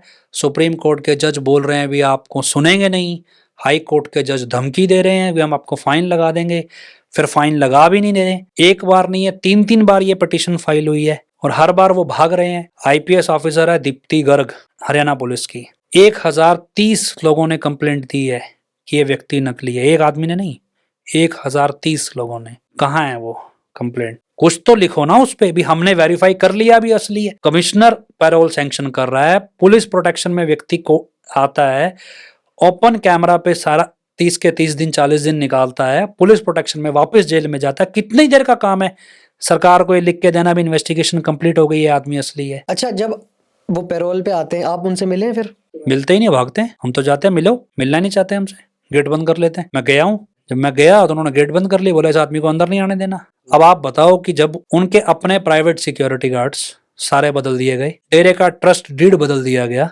उनके आसपास जो बंदे हैं वो डेरा के प्रेमी है ही नहीं। अब आप कह रहे हो कि हजारों व्यक्ति जो उनके अपने बिछाए हैं या जो भी सैकड़ों लोग हैं, मैं अकेला जाऊं बीच में तो मैं वापस आऊंगा? इस पैरोल के दौरान जब ये पैरोल चली है ना, अगर आप बहुत ज्यादा डेप्थ में जाएंगे तो फैक्ट्स नहीं है, मैं आपको थ्योरीज होती हैं। जो चीज प्रूवन नहीं होती वो थ्योरीज है, प्रूव हो जाए तो फैक्ट्स है। थ्योरीज के साथ कोई लॉजिक है, कॉरोबोरेट होगा, सर्कमस्टांस कॉरोबोरेट होंगे। मैं आपको ऐसे सर्कमस्टांस दिखा दूंगा इस पैरोल से रिलेटेड जिसमें अब तक 50 से ज्यादा लोगों की मौत हो चुकी है।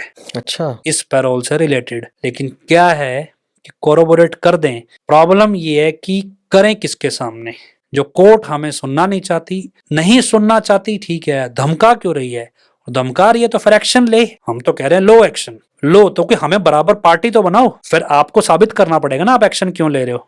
आप कहते हैं कि हाई कोर्ट के जज करप्ट हैं, आप कहते हैं कि सुप्रीम कोर्ट के जज भी करप्ट हैं, तो फिर सही कौन है इस महीने में आपके हिसाब से? करप्ट वर्ड एक अलग चीज है। करप्ट होना तो क्या जी, पैसा लेके काम कर रहे हैं, वो अलग गड़बड़ हो गई है, मतलब बिक गए हैं या जो कुछ कह लो। मैंने आपको बोला एक रजीम है, इस दुनिया का एक रजीम है जो किसी से इन्फ्लुएंस होता है और किसी को इन्फ्लुएंस करता है। इस रजीम में, इस देश में एक ऐसी हवा चली है जो इस रजीम में एक नया औरंगजेबी पैटर्न लेके आ रही है, जिसमें सब इन्फ्लुएंस हो रहे हैं और कंट्री अपना एक प्रोफाइल बना रहा है जिसको एलिजिडली सनातन कहा जाता है। ये एक धार्मिक प्रोफाइल बन रहा है इन्फ्लुएंस के तौर पे, लेकिन इसका जो लीडर है उसको रिलीजन की ABC नहीं पता है। इस इन्फ्लुएंस की नीड है इस देश को, बशर्ते उसका लीडर खुद साफ सुथरा हो। ये नीड जो इन्फ्लुएंस जनरेट कर रही है, इसमें सुप्रीम कोर्ट के जज भी आते हैं, हाई कोर्ट के जज भी आते हैं, एजेंसीज भी आती है और सत्ता भी आती है। अब जिस लड़ाई को हम लड़ रहे हैं वो लड़ाई कॉन्स्टिट्यूशनली या किसी जज को करप्ट साबित करने की नहीं है। एक महीना पहले भी मैं ये सोचता था जस्टिस सूर्यकांत जो इन्होंने फायरिंग का ऑर्डर दिया था वो अब 3 दिन बाद या हफ्ते बाद चीफ जस्टिस ऑफ इंडिया बनेंगे और इस फायरिंग का रिवार्ड ही हमारे हिसाब से उनको मिला है कि मैं उन्हें काउंटर करूंगा। पर मुझे लगता है कि जब मैं स्पिरिचुअल मैथमेटिक्स सीख रहा हूँ मुझे लगता है कि उस मैथमेटिक्स में जो सजा लिखी गई है वो इंडियन कॉन्स्टिट्यूशन से बहुत ज्यादा खतरनाक है। मतलब जो इंडियन कॉन्स्टिट्यूशन में सजा दी जाती है उससे ज्यादा खतरनाक है। तो मैंने अब ये डिसाइड किया है कि हम कॉन्स्टिट्यूशनली एक्सप्लोर नहीं करेंगे, अब हम स्पिरिचुअल मैथमेटिक्स एक्सप्लोर करेंगे और उसी के बेस पे चीजें जब होंगी तो यही तो भगवत गीता में हुआ था, होने से पहले सब कुछ बता दिया गया था। यही रामायण में हुआ, भगवान वाल्मीकि जी ने सब कुछ बता दिया, यही गुरु गोविंद सिंह जी ने बताया और करके दिखाया। तो यही हम एक्सपेक्ट कर रहे हैं आज भी होगा। आपके साथ अगर बातचीत करनी है तो बहुत बहुत लंबा समय चाहिए, है ना। आपके पास काफी कुछ चीजें हैं कहने को और काफी चीजें ऑन कैमरा मेरे ख्याल से हो भी नहीं पाती है ना। नहीं, आप मुझसे कुछ भी पूछेंगे, मैं आपको ऑफ कैमरा, ऐसी कोई बात नहीं जो मुझे ऑफ कैमरा बतानी पड़े, मैं आपको हर चीज के पीछे लॉजिक, सर्कमस्टांस, कॉर्पोरेशन सब दे दूंगा। अच्छा, जाते जाते आप एक चीज बताते जाइए। 2 चीजें मेरे दिमाग में थी कि एक कुर्बानी गैंग का बहुत चलन जो है डेरा में चला था कुछ टाइम पहले, वो भी बताइए। और आपने अभी एक सजा का जिक्र किया था, जरा उस सजा को भी एक्सप्लेन करते करते जाइए। कुर्बानी गैंग में आपको एक बताया क्या कि मिलिटेंसी क्या है, फैनेटिज्म होता है, मिलिटेंसी है। आप सिख मिलिटेंसी सुनते हैं, इस्लामिक मिलिटेंसी सुनते हैं, व्हाइट कॉलर टेरर मॉड्यूल है, ये सुनते हैं। ये क्यों है? बेसिकली क्या है कि एक स्टेज अध्यात्म में, मैंने आपसे कहा कि गुरु तेग बहादुर जी ने शहीदी दी, गुरु गोविंद सिंह जी ने नहीं दी ना, उन्होंने शस्त्र उठाया, जबकि शस्त्र दोनों चलाना जानते थे। असल में क्या है, ये कौन डिसाइड करे कब शस्त्र उठाना है कब नहीं, क्या पैरामीटर क्या है इसका? तो क्या है कि जब ये इंसिडेंट्स हो जाते हैं, मान लो रामायण में रामचंद्र जी ने उठाया, कृष्ण अर्जुन ने उठाया, महाभारत में कृष्ण उस समय, और गुरु गोविंद सिंह जी ने उठाया, पैगंबर मोहम्मद साहब ने शस्त्र उठाया, मक्का मदीना को आजाद करवाया।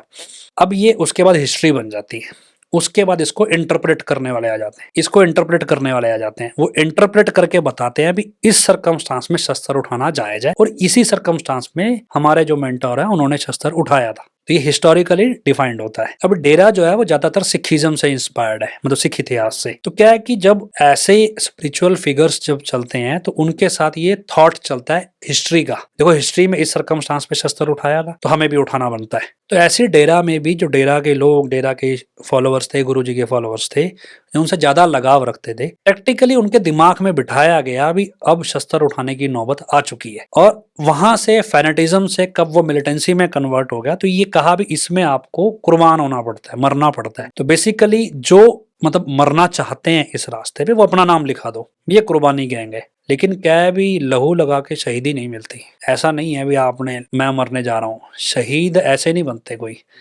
शहीद ईश्वर कुर्बानी लेता है, आप देते नहीं हो। एक सिंपल सा कॉन्सेप्ट है। जो भी सरकमस्टांस आपको कुर्बानी देने के लिए कह रहा है ये बोगस है।